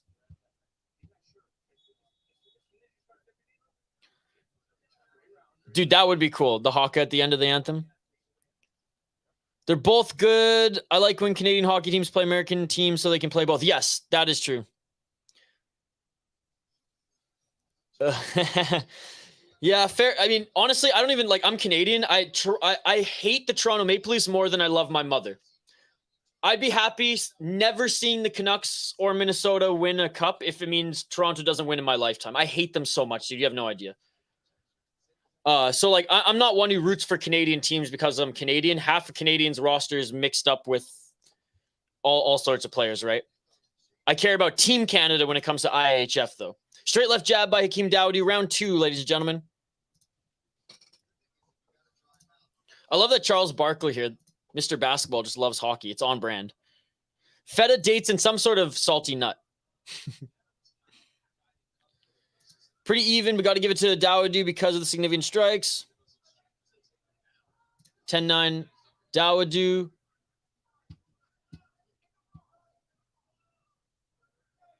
Maybe you should connect his legs, but show him the soda pod.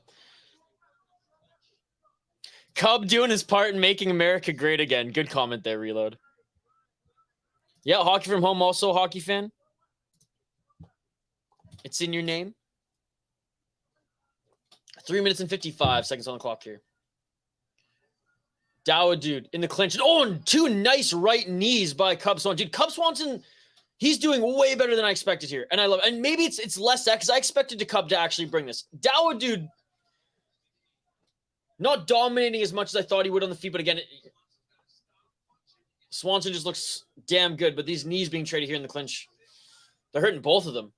Dude, good fight, man. Good fight. 3 minutes and 27 seconds on the clock here. Good fight.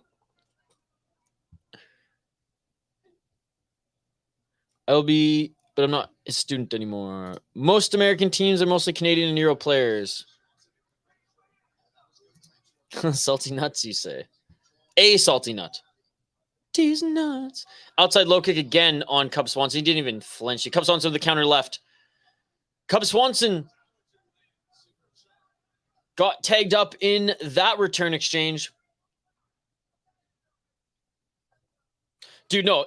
If Team USA went up against Canada in the Olympics right now, I think Canada still has the depth offensively, narrowly, but USA have the better goalies. Canada has shite for goalies right now, dude. US has 3 deep, man. You got Gibson, Hellebuck, and, Demko or the Dallas's kid from Minnesota. 2 minutes and 25 seconds on the clock.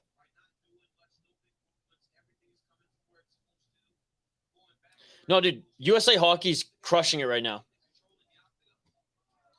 And I love how more kids in Canada are also going the NCAA route versus just Major Junior. And it's helping the Junior A and Junior B, or most, obviously, the Junior A leagues. It's helping across Canada. Like, the AJ is actually somewhat competitive now, which is awesome to see. Right hand by Cub Swanson. 1 minute and 57 seconds on the clock.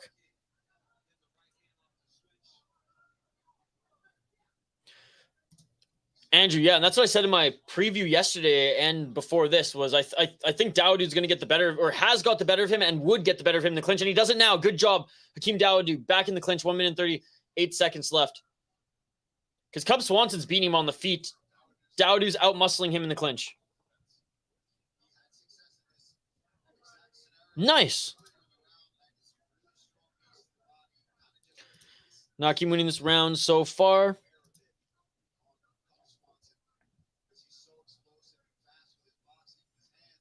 It's tough. Like, I feel like Cub got the better strikes in that first round. He's leaking now, though, out of that nose.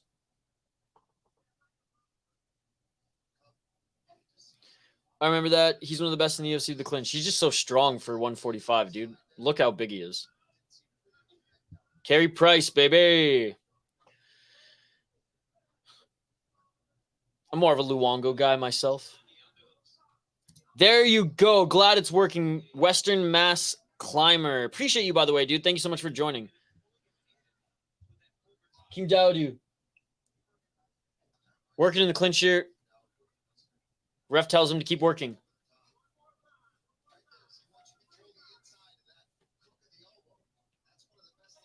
Herzog ref in this one. Dawodu with some hard knees to the side of Cub Swanson. Cub Swanson trying to single out the neck of Dawodu. He slips out. Oh, a short elbow there by Dawodu. Again, that's what we said with the game plan. Guys, when we did our preview, we said Dawodu's path to victory is in the clinch. And Cub Swanson doing bumps. Cub Swanson landed a left. Cub Swanson landed a left, and Dawodu landed a left as well right at the end there. They're staring at each other here. Oh, my goodness. Look at this. Dude, this is what I love about Cub Swanson. He realized, you know what? I'm probably down in this round, so let's freaking throw down. Let's throw down before the end of the second. Dude, leave it to Cub Swanson to make an exciting fight. Leave it to Cub Swanson to make an exciting fight. My goodness. And he's standing up. He's not even sitting down right now. Dude, Cub Swanson, what an absolute beauty. This is incredible. This is incredible. King Henrik and Prince Shesty.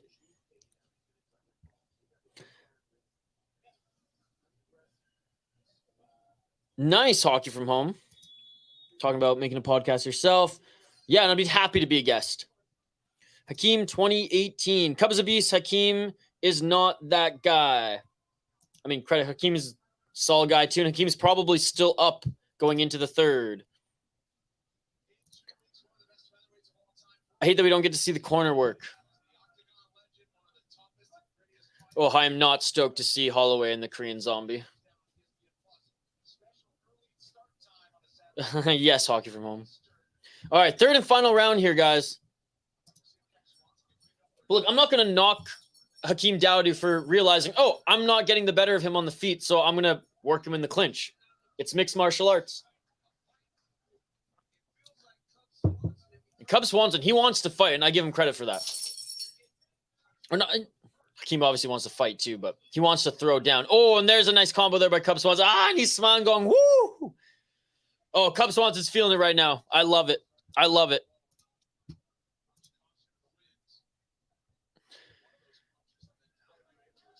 Yeah, love Zombie. One of my favorite fighters of all time. Trying to see a finish. It's all good hockey from home. Hakeem Dawodu with the spinning kick here. Doesn't land clean, but hit the target. Dude, this is an awesome fight, man. Good display of mixed martial arts. Other than the wrestling, which, you know what? I'm all right with. Good clinch work. Good stand up in every area. The clinch and in the center of the ring. Can't knock either of these guys. Respect. Absolute respect to both these guys. This is incredible. And speaking of the wrestling, Cub Swanson tried to judo throw. Dawodu did not end well. Dawodu got him right back in the clinch, putting him up against the cage. 3 minutes and 35 seconds on the clock.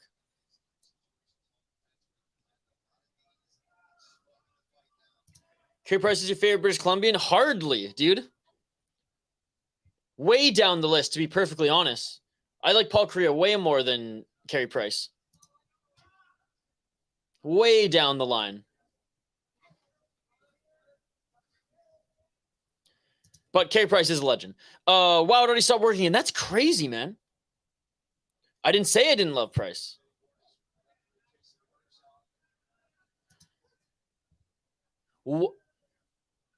Oh, and Hakeem Dawodu need Herzog, or sorry, Hakeem Dawodu needs Swanson a little bit low.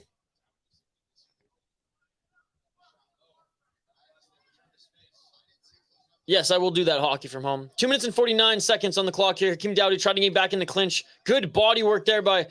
Dude, this is amazing. Swanson just tagging the body of Dawodu with his fist, and Dawodu's tagging the body of Swanson with his knees. Oh, and there's another knee. I think that one... I have to look at the replay. That one seemed high, but it could have just been right on that mark. Hakeem Dawodu shaking his head. Let's take a look at the replay here. I mean, I'm never gonna knock a guy who says oh yeah, it looks like he got grazed there. I'm never gonna knock another man who says he got kicked in the balls, especially Swanson's right back at it.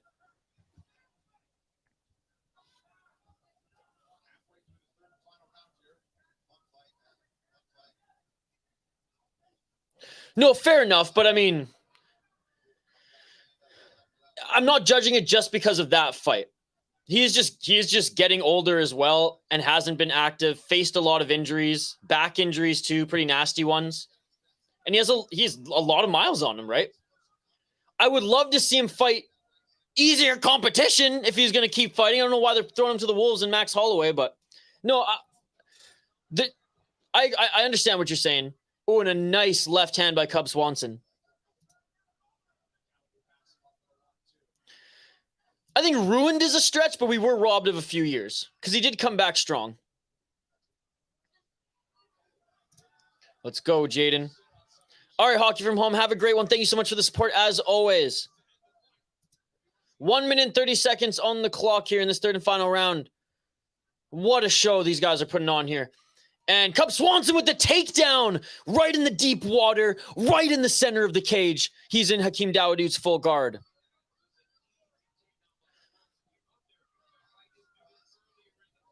Easy takedown by Cub Swanson. And DC's asking, why did you not do that earlier in the fight? DC, I know you don't do your research, so I'll answer the question for you. It's Cub motherfucking Swanson, dude. He's going to stand and bang. That's why, because he's a real G, and I love this guy. That's the answer, DC. You uneducated fool. Swanson should retire. I mean, he looks good. He looks good. I don't know if he should retire. He looks good. Nice. I got 2 wrong so far. 2 wrong so far. I would be happy to get this one wrong. If Cub Swanson wins this fight, I will be happy. Cub Swanson diving on the back of Hakeem Dawodu for 20 seconds left. Hakeem Dawodu still on his feet here.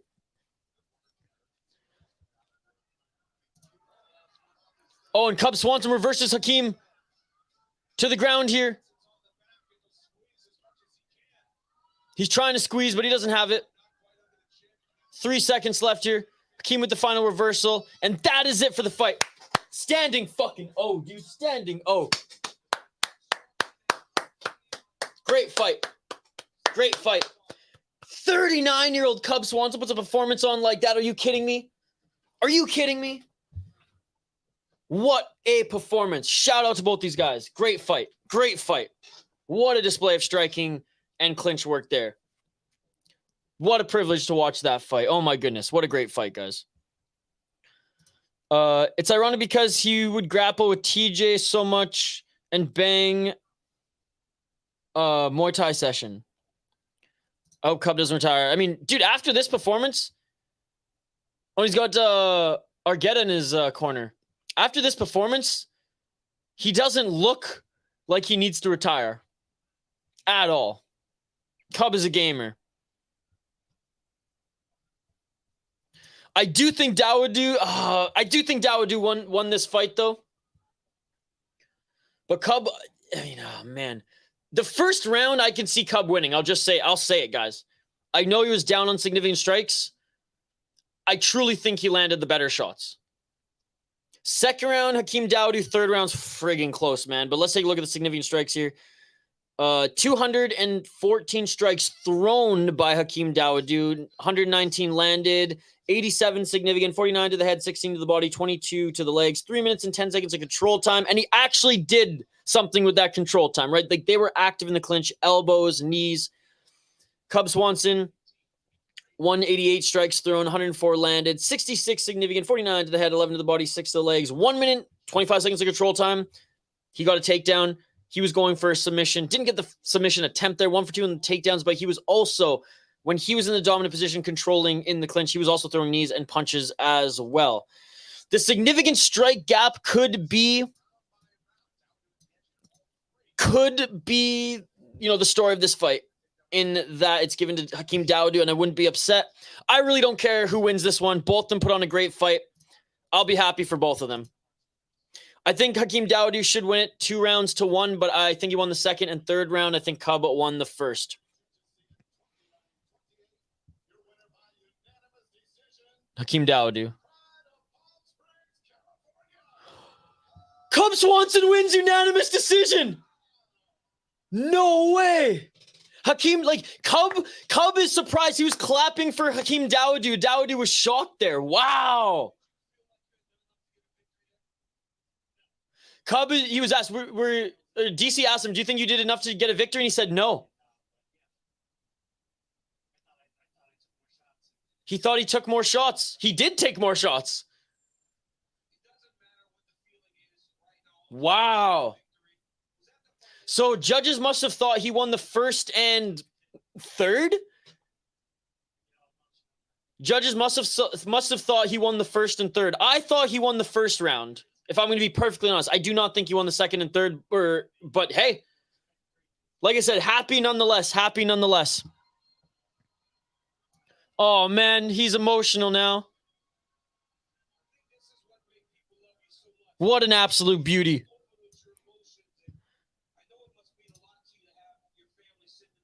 I mean, I will give credit where credit is due to Hakeem. He got outclassed in the striking, but he adjusted quickly and went to the clinch where he was winning the fight in that sense. I'm not going to dog Hakeem. He looked really good. Cub could gatekeep 145 for another 2-3 more years fighting like that. Oh, look at his kid, dude. His kids are so damn cute. Oh my goodness. All the big glasses. That's funny. Most people in the verdict app had Cub losing round 1. It's a good thing I'm not on the verdict app. I'd look like a fool. Cub is the gatekeeper and a good one. ESPN back, I hear. 327 Hakeem. Cub doesn't need to take any more damage. Wow. Even Cub thought he lost. That's a robbery. Cub did not win.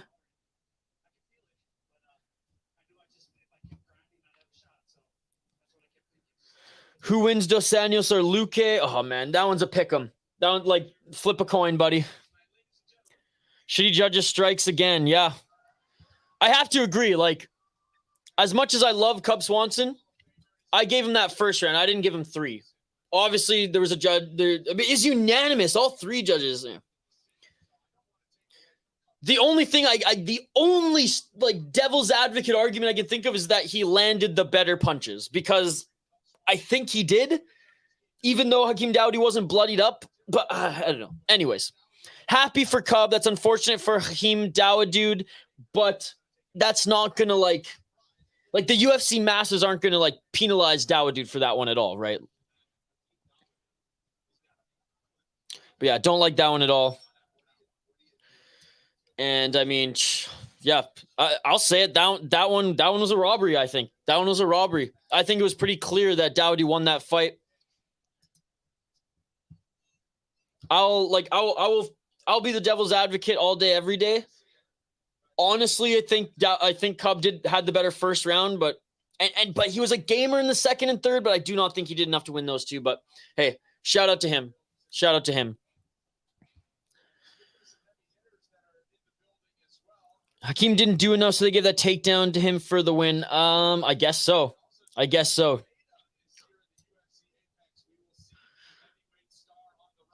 Cub is awesome. What a result, man. What a legend in the sport. Absolutely. Love Cub, but he got gifted that. Hey, at least he fought hard. It wasn't like a gifted for a guy who did nothing. At least he fought hard for it. You think Mershart beats Andre Petroski? I think Petroski wins. I don't think it's going to be as easy as everyone thinks. Mershart, like, he's a solid grappler.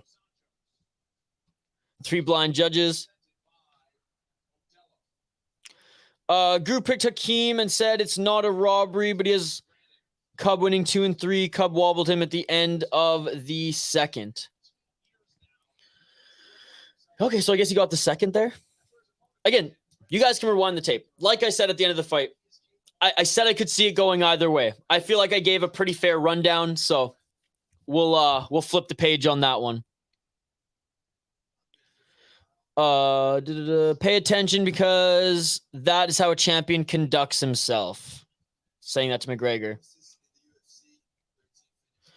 Who gives a shite? What's up, Drake? Cub with a bloody nose. Cub 1-1. He pieced him up and almost got a knockdown. I know what I saw. I got robbed on that Pickett. Fremd. What are you talking about? Fremd? Dude, Fremd kicked the shit out of him. Fremd's not a good fighter, and he still kicked the shit out of him. I like Guru, by the way. I don't watch his live streams, but I like his videos.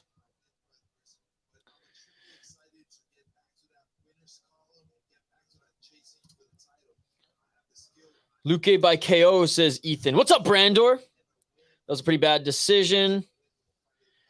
Drake saying Luque gonna FRDA up. Well, that's the thing. Like, Luque should win this one if it is prime Luque. That's what I think. But prime Luque is gone. Okay? Age factor aside, prime Luque is gone. Now, I hope he's doing better. He must be doing better, or else he wouldn't have been cleared to fight. This one's a pick 'em for a reason, and I don't mind it, dude. I don't mind it. Rafael dos Santos, he doesn't have those good straight punches, but he's very good at sidestepping with the hooks. And I'm sorry to say, but Belal Muhammad, who doesn't have the best striking, pieced Luque up. Now, I know Luque was suffering from a lot at that point, injuries and whatnot, but still, man, and he got finished after that fight. Vicente Luque, the silent assassin, he's been in the game for a while, just like Dos Santos, but Dos Santos is like, he's almost like a mythical creature. As that fight against Fiziev, I know he lost in the 5th round, but my goodness, he looked damn good for the first 4 rounds of that. Vicente Luque, the silent assassin, 21-9-1, 3-2 in his last 5 fights. He's lost his last 2 fights. Very slight underdog at plus 105. Get back to the comments here in a sec, folks. Keep them coming. Appreciate your guys' support. Like and subscribe if you haven't already. We do these fight companions every single weekend. We're doing Inca FC tomorrow. I've never done a promotion out of Peru, so I'm excited to cover that, guys. All right, fighters making their walkouts now. Vicente Luque, 21-9-1 in his pro MMA career. 11 KO TKOs, 8 submissions, 2 decisions. Rafael dos Santos making his walkout right now. 14 wins in the UFC, 5 losses for Vicente Luque. Ultimate Fighter alumni as well. He was on the ATT versus Black Zillion season. Brutally lost by Jeff Neal in that 3rd round. Got absolutely pieced up by, I know, I was surprised too, Belal Muhammad last April, or not this last April, but April of 2021. Beat Michael Chiesa, beat Tyron Woodley, beat Randy Brown, beat Nico Price. That was a great run of wins he put together. Lost to Stephen Thompson, no shame there. Beat Nico Price. I don't know who this guy is. Jalen Turner, Brian Barberena, Derek Krantz, don't know who he is, and Mike Perry. Not a bad streak there as well. Lost to Leon Edwards, no shame in that. Before then, beat Belal Muhammad. He knocked him out the first time. Let's go, baby. Beat Hector Urbina, who not that great, and had a win over Haydar Hassan, which Haydar Hassan, he had a lot of he had a lot of helium when he was on the Ultimate Fighter on the 2 seasons he was on, but he never really got it done in the UFC. He fought him a couple times. He lost to him on the show, but beat him in the UFC. Look, Luque was one of my favorite fighters to watch on his come up. He was like, I want violence, and I love that about him. He does have decent grappling. He does have a decent submission game. He is bigger than Rafael dos Santos, or Dos Anjos. Sorry. Dos Anjos doesn't look like he's like having a massive dip either. Like, is he getting slower? Is he getting older? Absolutely. He beat Brian Barber in his last fight. I mean, at least he finished him. I mean, Brian Barber in his last opponent couldn't even finish him. Dos Anjos definitely showed his age in that. I mean, he was fighting Fiziev too. He was an absolute killer, but you could see that weighed down on him. But he was fighting at 155, which he says at this age is a lot harder for him. What a legend. Former champion as well. 32 wins, 14 losses. He's 3-2 in his last 5 fights. He's the slight favorite at 38 years of age. He's the slight favorite, minus 125. Again, I'll get back to your comments here in a sec, guys. I ain't ignoring you. Trains at the King's MMA too, which is a great gym. That's where Benil Dariush, Vittori. There's quite a bit of fighters who train out of King's. So far, King's, though, 0-1 tonight as Ruiz is King's fighter as well, and she got absolutely tuned up by Amarin. But anyways, 5 KO TKOs, 11 submissions, 16 decisions, 21-12 in the UFC. 21-12 in the UFC, 2-1 in JFF. Like I said, beat Brian Barber in his last fight, lost to Fiziev, but that was a fun fight. One of the first fights that we ever streamed on this channel too was that one. Beat Moicano on short notice. Beat Paul Feld. I'm pretty sure that one was on short notice too, if I'm not mistaken. Lost to Chiesa, lost to Edwards, no shame there. Beat Kevin Lee, that was a good win at the time. Lost to Usman, no shame there. Lost to Covington, no shame there. Beat Robbie Lawler. Beat Neil Magny. No idea who this is. Lost Tony Ferguson, Ellie Alvarez. Like, look at the guys he's lost to, man. He's only lost, Michael Chiesa aside, he's only lost to the best of the best. Beat Don Cerrone, Anthony Pettis, Nate Diaz, Benson Henderson, and Jason High on a run. Wow. And all these guys were in their prime at that time. Amazing. Lost to Khabib as well, dude. Like, come on. Come on, dude. He's an absolute beauty. Such a pleasure to watch. Clay Guida beat him. Attaboy, Clay Guida. And he's really only lost to like some of the better guys in the UFC at his time. Will Father Time continue to take its toll on Rafael dos Anjos? Is Vicente Luque back to full health? I mean, these are the questions that will be answered in the cage, ladies and gentlemen. My official pick, I love you, Dos Anjos, but I'm going Vicente Luque, baby. Let's go. I'm going Vicente Luque, but again, not super confident on this one. Man, I've been going with a lot of underdogs here today. I've been burned on 2 of them. I got the Hakeem Dawodu pick wrong too, but all right, Vicente Luque, let's go, baby. Let's go. That is my prediction here. Last underdog on the card, and we are rolling with it, ladies and gentlemen. We are rolling with it. All right. Back to Fight Center we go for the main event of the evening. They're being announced now in the center of the cage, which means I'll get back to your comments here. All right. Bum, ba, dum, bum, bum. No way Luque is gone. No, no, Guru, but you just take anything he says as fact. Me? Who wins? I'm thinking Dos Anjos. What's up, Satcha? Again, it's a pick'em, dude. Flip the coin. All I did was give you his opinion. Oh, okay, there you go. Who has a read on? Satcha, no one does, buddy. It's a 50-50. That's what I keep saying. I love RDA. I wish he gets the Connor fight. Look up that beef. Connor dodged him forever. I know he still talks about that. Yeah, man, I'm feeling Dos Anjos if he can make it out of the first. Would love to see him fight McGregor. Luque is a monster y'all going to see, but Bilal, for lack of better words, is like Khabib. His striking looks good because his grappling. No, I will disagree there. Like, look, overall, yes, but what surprised me was how bad Luque looked in that fight, and he let Bilal beat him up. Make some noise, Las Vegas, if you are ready! I do like Luque, but again, I want to see if he's truly okay after his brain freaking bleeding and him taking so much damage throughout his career. It's hard for me. I love both these Brazilians. I generally root for both of them. So I don't really have a stake in this one. I'll be happy for whoever wins, but I'm picking Luque as my official prediction. Shane's got Dos Anjos. I hate minty bets. If it's pre-Bilal Luque, he's got this all day. That's kind of where I'm thinking. Thank you so much, Mr. Bubbles. Drop a like. Cheers. Appreciate you, buddy. Head-to-head again. This decides if today's beer bet is a tie or you win. Let's go, Shane. Let's go. What's up, Habib? Thomas saying Dos Anjos wins. Let's go. Just had 60 to win 50 on RDA because I got Cub, Dobson, and Luque 25 to win 300. I wish you luck, my man. The silent assassin, Vicente Luque. All right. I'm guessing Herb's doing this one. No, Mark Smith's getting the main event for this one. All right, round 1's coming up here, folks. Again, shout out to everyone who's joined us throughout the stream. The last fight on the card. Main event of the evening. Round 1. Luque versus Dos Anjos. Like and subscribe if you haven't already. Voted in the poll question. Let's get it on. Round 1. No, I know. That's what surprised me. That's what surprised me. I got RDA decision. Mad as hell. JP lost. He's been through so much. Let's go. I lost confidence in UFC from now going. I've lost confidence in UFC years ago, buddy. That's why it's not even close to my favorite promotion anymore. One championship, KSW, Ryzen, I love way more than UFC. Hell, even Octagon these days. Octagon with a K. 4 minutes and 41 seconds on the clock here.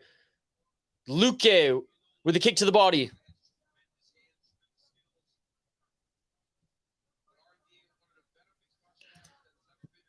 That is true. Oh, high kick there by Vicente Luque. He is bigger than RDA, man. Look at him.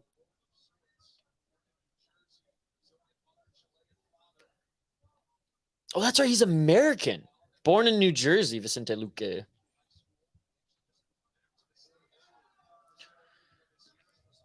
I mean, it's the commission. I got to remind you guys, right? Not the UFC for the judging.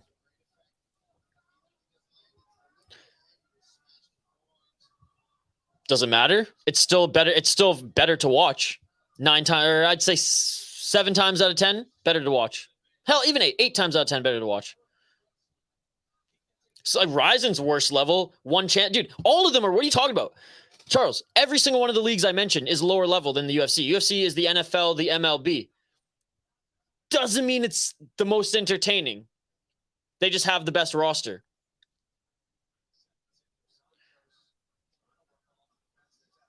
If I had just Ryzen, one championship, and KSW, and someone told me you're never allowed to watch the UFC again, but you'd watch those ones, I honestly wouldn't even be sad at all. Not even a little bit, to be perfectly honest. 3 minutes and 10 seconds on the clock here. Now, if the UFC had knees to the grounded opponents, totally would, and judge the fight as a whole, I'd be the biggest UFC fan of all time. But they have stupid rules. I hate the 10-point must system, and their judges are literally wheelchaired out of nursing homes behind the desk, and they're expected to judge a fight. 2 minutes and 45 seconds on the clock here, round 1. 5 rounds if needed, ladies and gentlemen. Doing some clinch fighting up against cage. Good job by Vicente Luque, pushing the face of Dos Anjos out there with his elbow.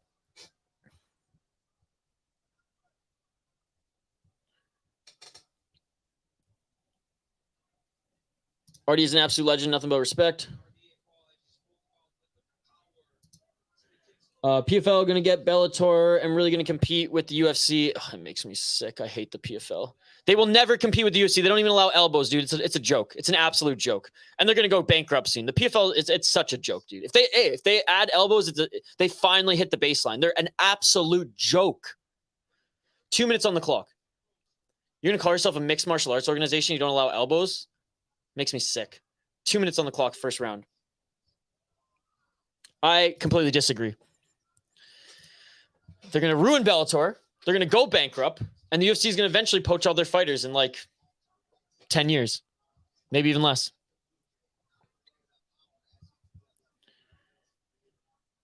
See you later, Jaden. Thanks for joining, buddy. Okay, maybe I was exaggerating a little bit with Octagon. It's kind of like on Eris level as far as it's just a very entertaining regional show. But if it helps me make my point, I'll throw it in there, even if it's a little dramatic. Well, apparently not, because they're still operating and still signing big guys. They're not bankrupt. They just suffered losses. Oh, nice step in left elbow there by Dos Anjos. I don't think, did they, Brander, hit me up with the article, because I don't remember them filing for bankruptcy. I know they had a lot of losses last year, but I did not hear that they filed for bankruptcy. With one's expansion to the States too, I think they'll do fine. It's not, I disagree. I wholeheartedly disagree. It's not a tournament. It's not a tournament. It's a season. Oh, Dos Anjos dropping for the guillotine. Dos Anjos dropping for the guillotine here.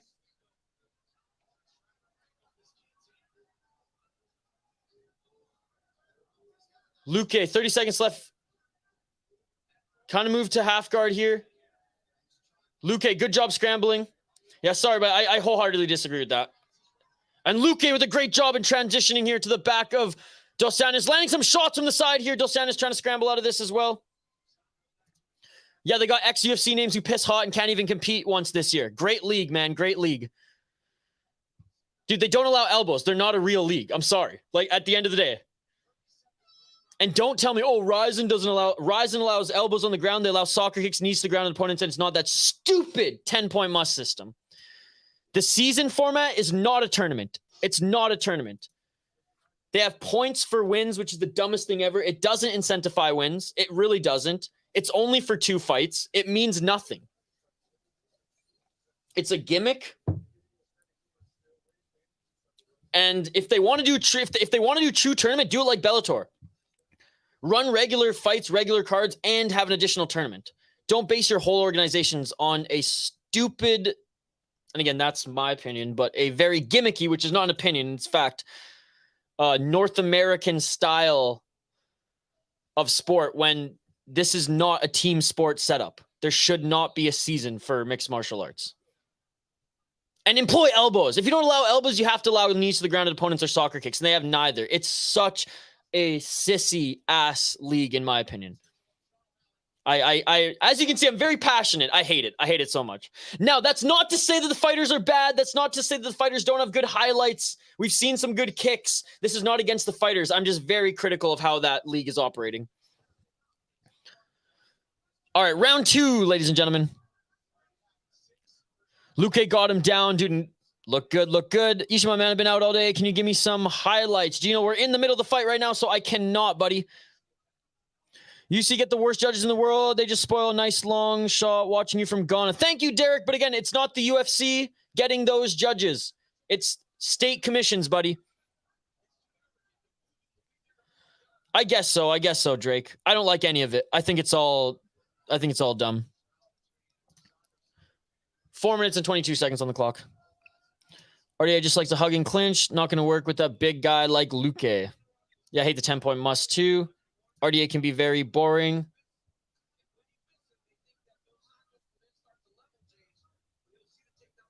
Judging is better in PFL. It's the same, dude. It's the same. That again, guys, they're not UFC judges. They're commission judges.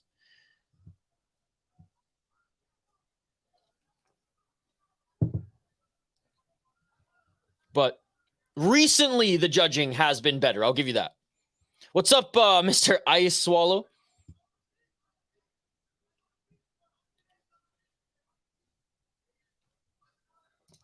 Some of them are pretty good, dude. Olivier Aubin Mercier, like, he could pop right back in the UFC and obviously not be champion, but compete in the top 10. Sabadou C, he could probably compete as well.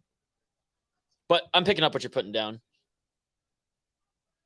I'm sorry for being a hater. You guys know me. I like violence. And the PFL literally doesn't want to be a violent league. They really don't.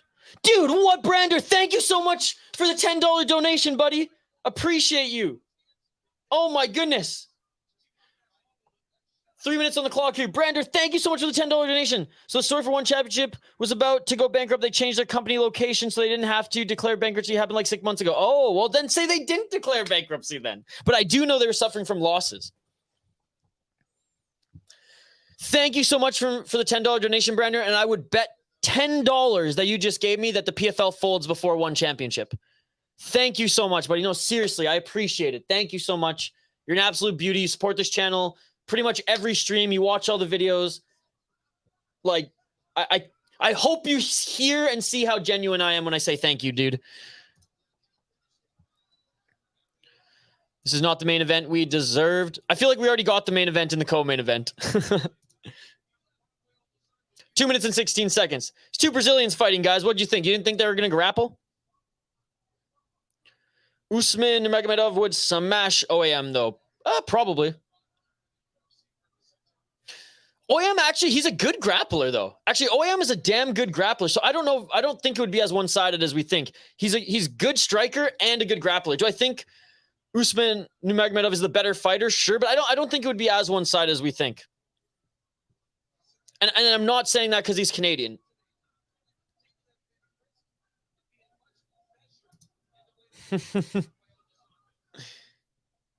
One minute and 36 seconds on the clock. Luque clinching here right now. Dos Anjos, knees to the body again. Big shout to Brander. Thank you so much for the donation, buddy. Really appreciate it. 1 minute and 18 seconds on the clock here. Luque looking for the takedown. Crouching for it.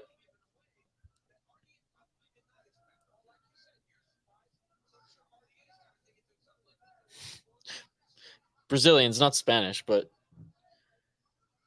I don't know. Again, I'm very much a glass half full guy compared to Phony. I'm not upset. It's just more of a grappling heavy fight in my eyes. Yeah, they're both Brazilians, guys. Which, by the way, it's a Colby Covington reference. Standing arm triangle. And he gets out of it. 2 minutes or 25 seconds on the clock here in this second round. Both these dudes got crazy gas tanks and chins, but they ain't really strong much. It's kind of weird. They don't even speak Spanish. Yeah, it's Portuguese. 10 seconds left in the second round. High kick attempt by Luque. He's been throwing that all night. And a kick to the body there. Yeah, Luque should just try to keep this on the feet. Now, I know Dos Anjos is engaging with the grappling, as he does quite a bit, guys. Like, this is no stranger for Dos Anjos to grapple here. He knows Luque probably has that knockout power, which he still does. All right, third round coming up here, folks. Oh, Luque. All right, Luque he's half. Is it one of his parents from Spain? His mom's Brazilian, right? Because he was born in Jersey. Isn't one of his family? You might be right. Luque might speak Spanish.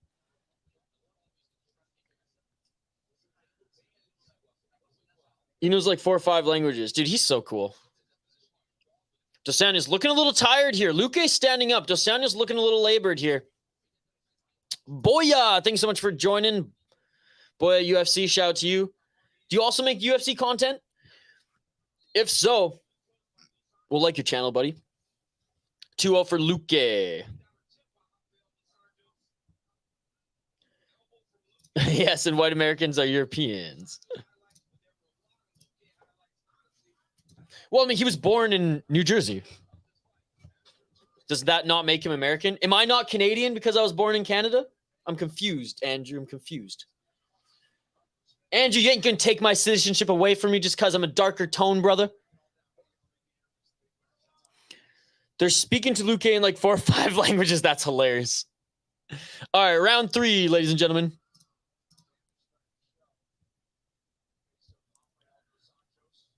Andrew's trying to turn me American.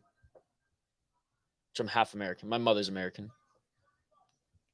Which I guess is European. I'm confused. 4 minutes and 25 seconds on the clock here. Luque minus 195 favored in the live odds. I think that's accurate. Portuguese.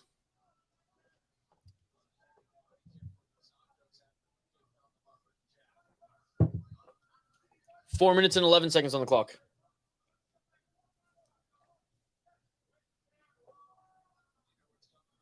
Looks 2018 Luque.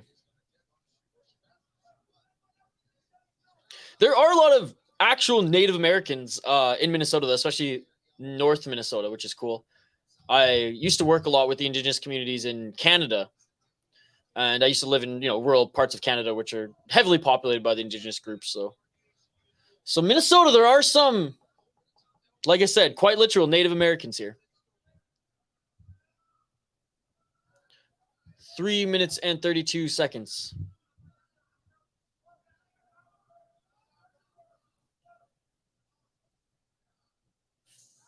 Luque looking for the takedown here. I mean, Dos Anjos' game is just clinch, man. Clinch and try to grapple here. But Luque's shown that he's stronger than him.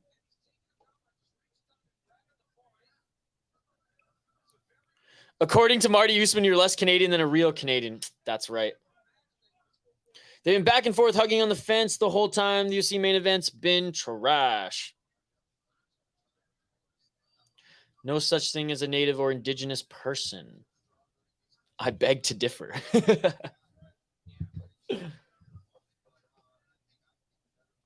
I can't speak on those in the States because I don't know how many generations are still around here. But in Canada, 100%.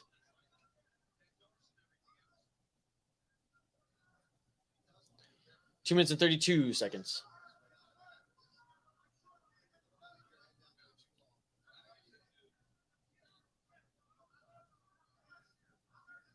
Jesus, Brender.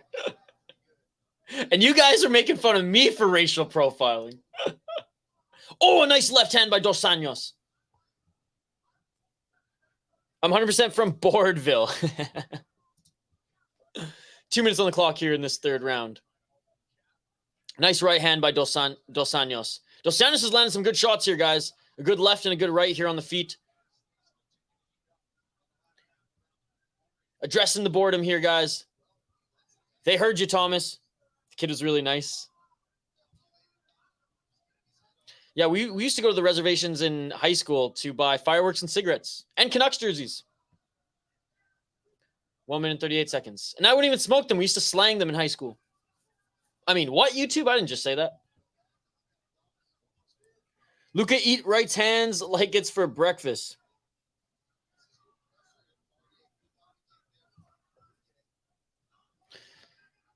The ones in Canada, Charles, are you sure? Dare I ask, cite your source? No, again, I'm going by what I learned from the peoples that I talked to, so I'm no expert. Oh, and going for submission to get Darce there was Luque, but rolling out of it was Dos Anjos.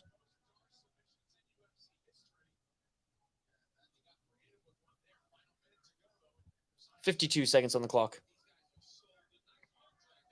But yeah, all came from Africa. I mean, that is true. That is true. I guess more native than the rest is what I should say.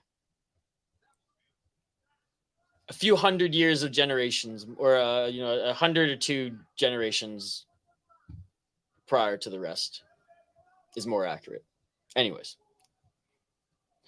What's up, Mateo? Good to see you. What do you think about Dawodu? I do think he won. Yeah, I think he won that fight. I think Cub won the first round, though.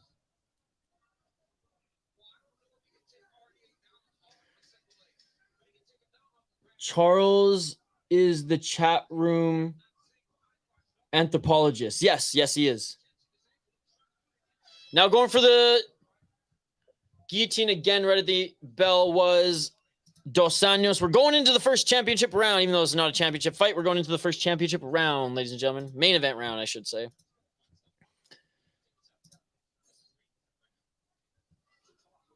Yes, the big bridge. RDA is doing better this round. 3-0 Luque. Right, robbery cost me money. Drake saying Cub won the third round too. I mean, apparently he did. Apparently he did. Phony's pissed.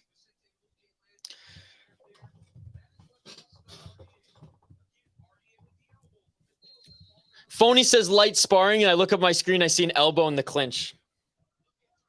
Again, I'm way more glass half full than Phony when it comes to watching the sport I love. I'm also a construction worker. Attaboy. I used to work in cabinetry. RDA exhausted. Says Boya. Round 4, ladies and gentlemen. Here we go again. 4 minutes and 46 seconds on the clock.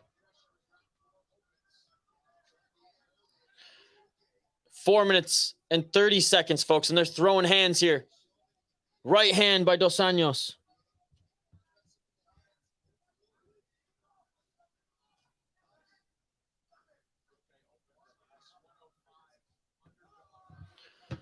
Luque minus 270 favor right now in the live odds, 420, and Luque going right back to the grappling here.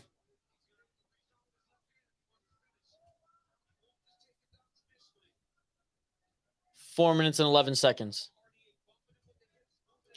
Look, Drake, I don't know if you're asking me or not. I gave my explanation in depth after the fight. I didn't suggest it was a robbery. I did say that I could see both the guys winning, but I believed that Hakeem Dawodu won. So you can rewind the tape. I'm not going to go over it again because that page has been turned. This is where I expected Luque to excel. See, I thought he would excel straight up in the striking exchanges. I do know he's bigger. He's a little bit stronger there than Dos Anjos. What I did predict was by the fourth round, Dos Anjos was going to start to fade, and that is starting to happen here. Close fight, but not robbery, says Drake. 3 minutes and 18 seconds. And Luque in the top position here, feet planted.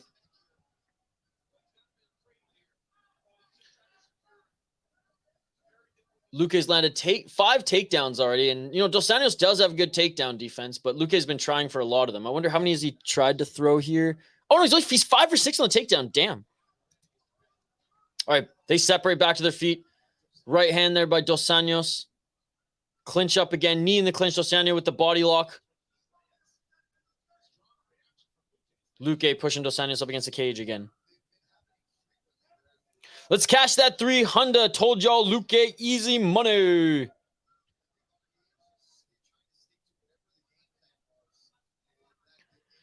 Phony again. Phony, we see it, buddy. Again, I don't know what to say at every stream, bro. If you don't like MMA, then don't watch it, brother. This is allowed in the sport, so you're going to see it. I say it every time, brother. I say it every time.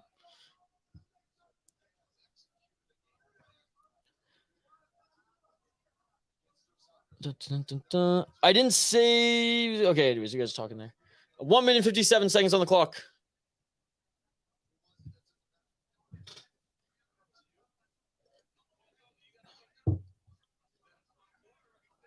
One minute 46 seconds. Luque desperately going for that single. He moves to the double again here. Controlling the neck. Here's Dos Anjos.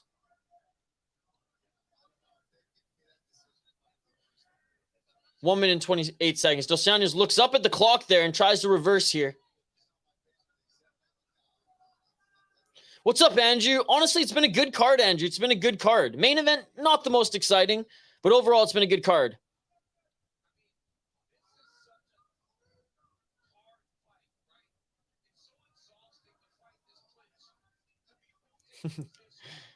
Drake's the casual moneymaker, I guess, eh? Nice right hand by Dos Anjos, then desperately going for a takedown again here. RDA is getting tired, man. He's using the rest of his gas tank here, I'd imagine, trying to out-grapple Luque, who's... Great job by Luque, because Dos Anjos is an excellent grappler here, and Luque is doing a great job of, honestly, beating him at his own game. No, just continuing to stream and work, Andrew. Doing a bunch of work tomorrow, some filming.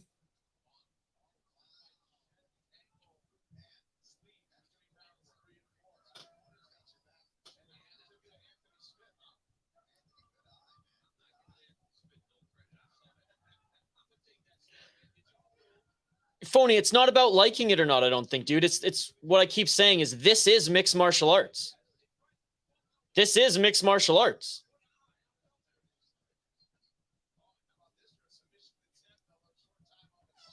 To expect anything less, like it's just like you're gonna see this on every card, dude.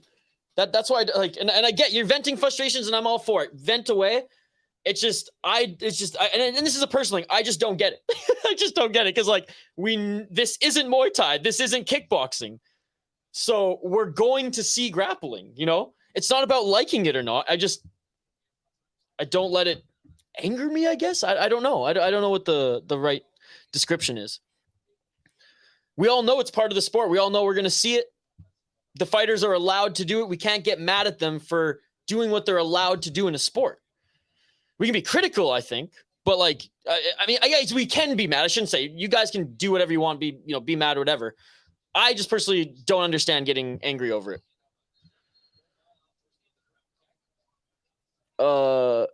It's part of sport. Yeah. And it's not exciting. Again, like I'm not trying to defend it. I'm just saying like, it is what it is. Literally grappling, clinching, and wrestling has that elements to it. Yes, Mateo. There are a couple other. There's a boxing match in Muay Thai after this as well. For Luque, says Boya. 5th and final round, ladies and gentlemen. Like and subscribe if you haven't already. We are doing Inca FC tomorrow for another live stream. This is going to be it tonight for us. There is some top rank boxing here, but we're going to call it here tonight. I still haven't eaten dinner yet, so got to get that in me. But thank you all for joining. I appreciate it. 5th and final round. Let's get it on. Why, Herbo, lies, bro. No one trashed you. Well, I didn't trash you, certainly. No, I get it, Phony, but they're a lot. Again, I'm not going to keep arguing because it doesn't matter because I'm not trying to defend it. I'm just saying I don't let it bother me because I know that's what we're going to see. Like I said, it's like going to SeaWorld, watching them dolphins do flips and front row expecting not to get wet. You're going to get wet at least once, maybe the whole time. No. Again, and here we go again. Now, this is what happened last night. I'm not defending boring fights. I'm saying I don't understand everyone getting angry when you know this is going to happen in at least 2 to 3 fights on a card. Should it? Maybe no. Is it allowed to so it will? Absolutely.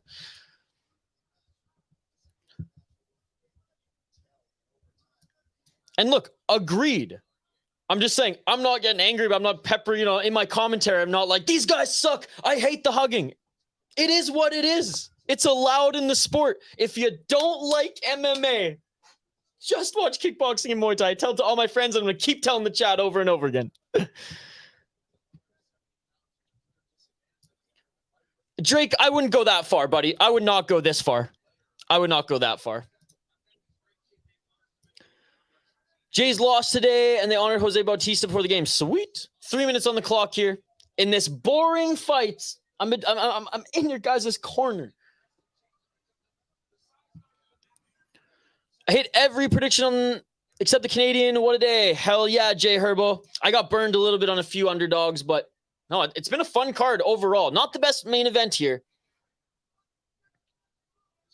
Do you want a refund? High kick there, attempt by Dos Santos. 2 minutes and 42 seconds on the clock. Mateo, it was boxing.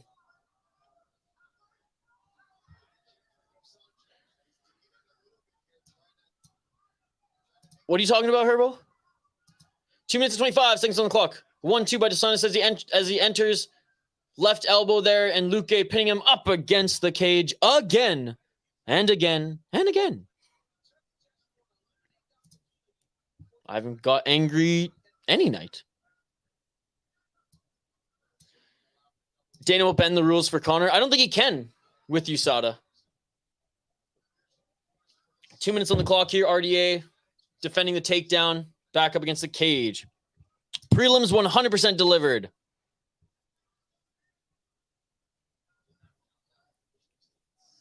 About to just turn it off now, said Phony.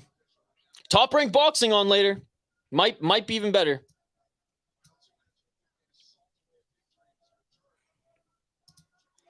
I think fighters lose enough decisions. They realize they have to slow the fight down. Nut hug. It's sad, but sucks. Explained about the refs. Okay, maybe I got mad at a ref. Ashley's known the ending. Am I staying for boxing? I might fire it up, but I gotta eat, dude. I gotta eat. I haven't eaten in I've literally snacked on a few pretzels here. I haven't eaten in 12 hours, so I'm fading. I'm not gonna lie. There's more interesting striking in baseball than this fight. Yeah, eh? 58 seconds left in this fifth and final round. I think a lot of people getting burned on that cup fight. RDA is a dog, though, indeed.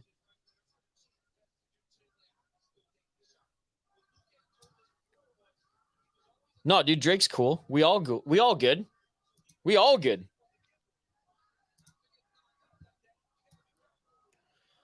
34 seconds left in the fifth round.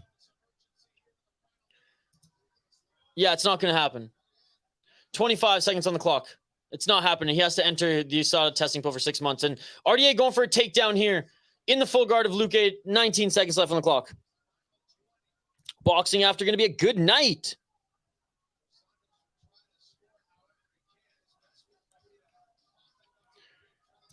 Anjos sad about the Jays too. Amazing ceremony for Jose just to lose in typical Jays fashion. 3, 2, 1, and that is it. That is it. RDA goes 5 rounds, which honestly, I thought he was either I thought he was going to be put out earlier, to be perfectly honest. But he goes 5 rounds. Shout out to him. Thomas, for the most part, I'd agree, but USADA, you can't bend the USADA rules. It's not going to happen. USADA is not part of the UFC, right? Drake, gambling isn't everything. When you like a sport, please show. Oh, sorry, I put that comment up. You get angry when bad refs and the scorecards. Yes, I get frustrated. Good display of respect by both these guys. All right, let's take a look at the stats here. 216 shots thrown. Guys, you know what's crazy? And I'll quote Phony here, in a hugging match, look how many strikes were thrown. Now, not a lot of them were significant, I get it, but 216 strikes thrown, 133 landed, 59 significant for Luque. Dos Santos actually has more significant strikes at 63. 51 to the head, 12 to the body, 0 to the leg, whereas Luque 43 to the head, 13 to the body, 3 to legs. Luque did have 12 minutes and 1 second of control time, which got to count for something in comparison to just under 4 by Rafael dos Santos. He also had 8 takedowns on 11 attempts, 2 for 7 for dos Santos. Dos Santos did have a submission attempt. So dos Santos looks like he's wearing a little bit more damage. Neither of them are cut. He's a little bit bruised, so not a lot to go off of there. He did land more significant strikes, but not by much, very narrowly. Didn't have nearly as much control time, didn't have as many takedowns, but he did have a submission attempt. I'm going to have to give it to Luque, guys. No, I mean, that's true, Andrew, but like, I don't think that's going to happen today. That was like 10 years ago.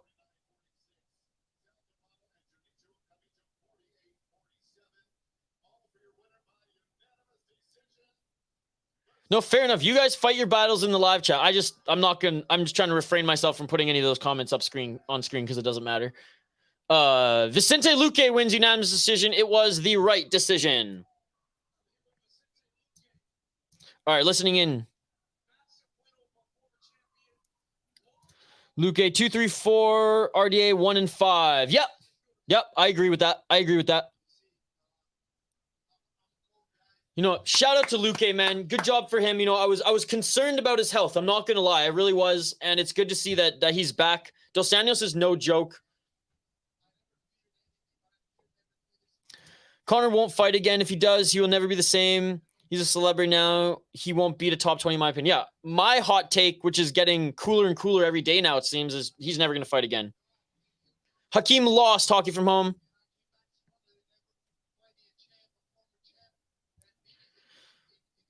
Brock Lesnar got an exemption. That's what Hunt was mad. No, 100%. And there's like still a lawsuit going on. Hunt reopened that lawsuit. I think they got some funds to reopen it. What I'm saying is that's not going to happen today, Thomas. That's not going to happen today. Because that went down in secret before it didn't. If McGregor is granted exception right now, the fighters are going to revolt. That's when a union's going to get created. Don't be sorry, Andrew.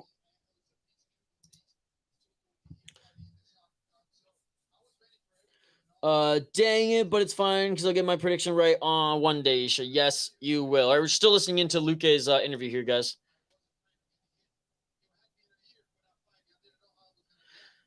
I mean, Luque, he's like, yeah, I was a little afraid of getting hit. I mean, I haven't fought in a year. I was scared to see how it would react, but he took some good shots and he was good to go after that.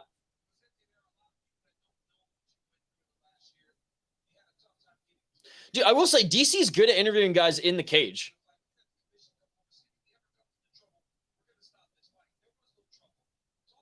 Oh, apparently the commission even said, like, if there's any trouble, like, we'll stop this fight.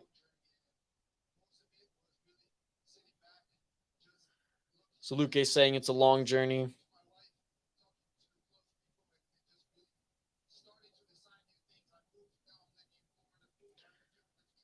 Okay, so he's at Kilka full time now. He's living in Florida, not just living in New Jersey and going back and forth.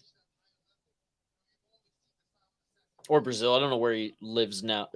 I just assumed he was still in Jersey.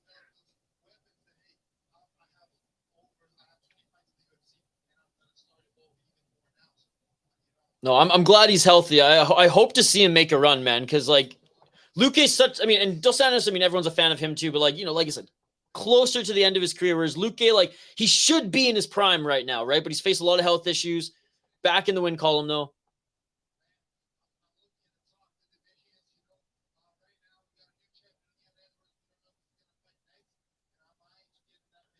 So Luque wants to get in the mix for a title shot soon. So, I mean, I would say he probably needs 2 more wins, right? Before he's considered.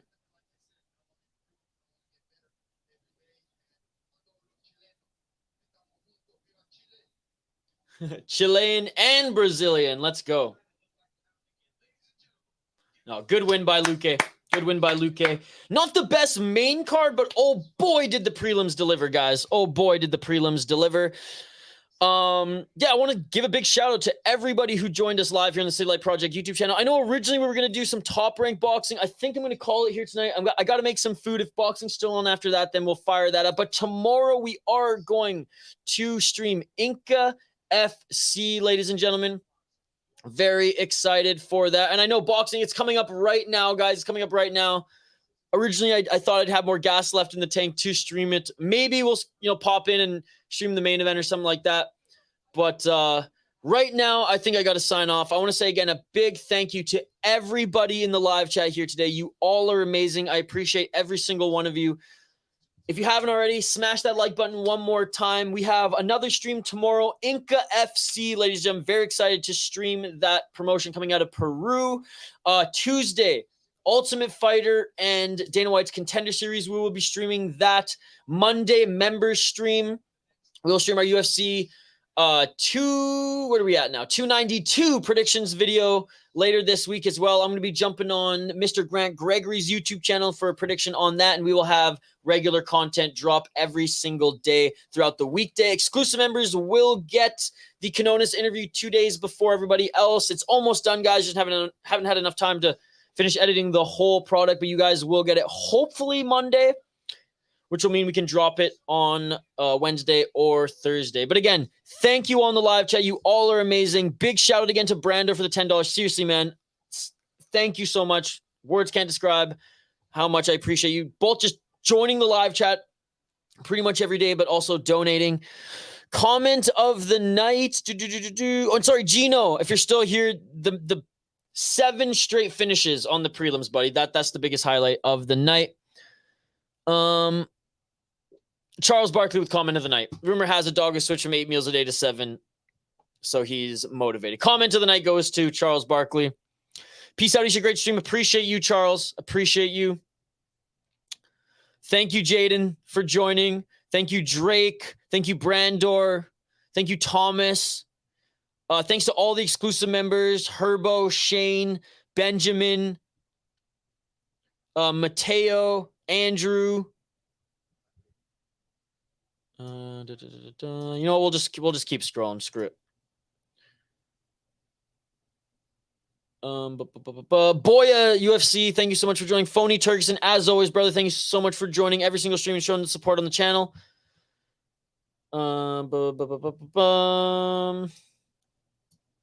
Volcan, thank you so much for joining. Volcan, appreciate you, buddy. Boom, boom, boom, boom. Mr. I Swallow, thank you so much for joining. You swallow? I swallow? Andrew A and Andrew B. Thank you both. Derek, thank you so much for joining as well, buddy. Appreciate you. Ethan, my man, thank you so much. Sacha, thank you so much for joining. Irish Gaming, shout out to you for joining as well, buddy. Reload, appreciate you always, my dude. JD, thank you so much for all the support you show the channel too, pretty much every single time, buddy. Thank you so much. Western Mass Climber, appreciate you. Craig Crowley, shout out to you as well, buddy. Thank you so much for joining, my fellow Canadian. Hockey from Home, how could I forget? I didn't forget. Hockey from Home, thank you so much for joining. I will check the Discord here soon. Ibrahim, shout out to you, Ibrahim. Thank you so much for joining, brother. Appreciate you. Dude, I'm surprised you guys can't even hear my stomach rumble. West Coast. Shout out to you, West Coast. Hernan, thank you so much for joining, Hernan. JC, appreciate you, JC. Benjamin, appreciate you, buddy. One of our exclusive members. Jay Herbo. Sir Wolf, thank you so much, Sir Wolf, for joining. Appreciate you, Sir Wolf. I said Thomas T. Activate A, my man. Thank you so much for joining Activate A. Appreciate you, brother. I can't believe we streamed more boxing today than we did UFC. Sancho, thank you so much for joining. Sancho, appreciate you. Sis, shout out to you, Sis. Thank you so much for joining. Irish Animal, I should say. Thank you so much for joining Irish Animal.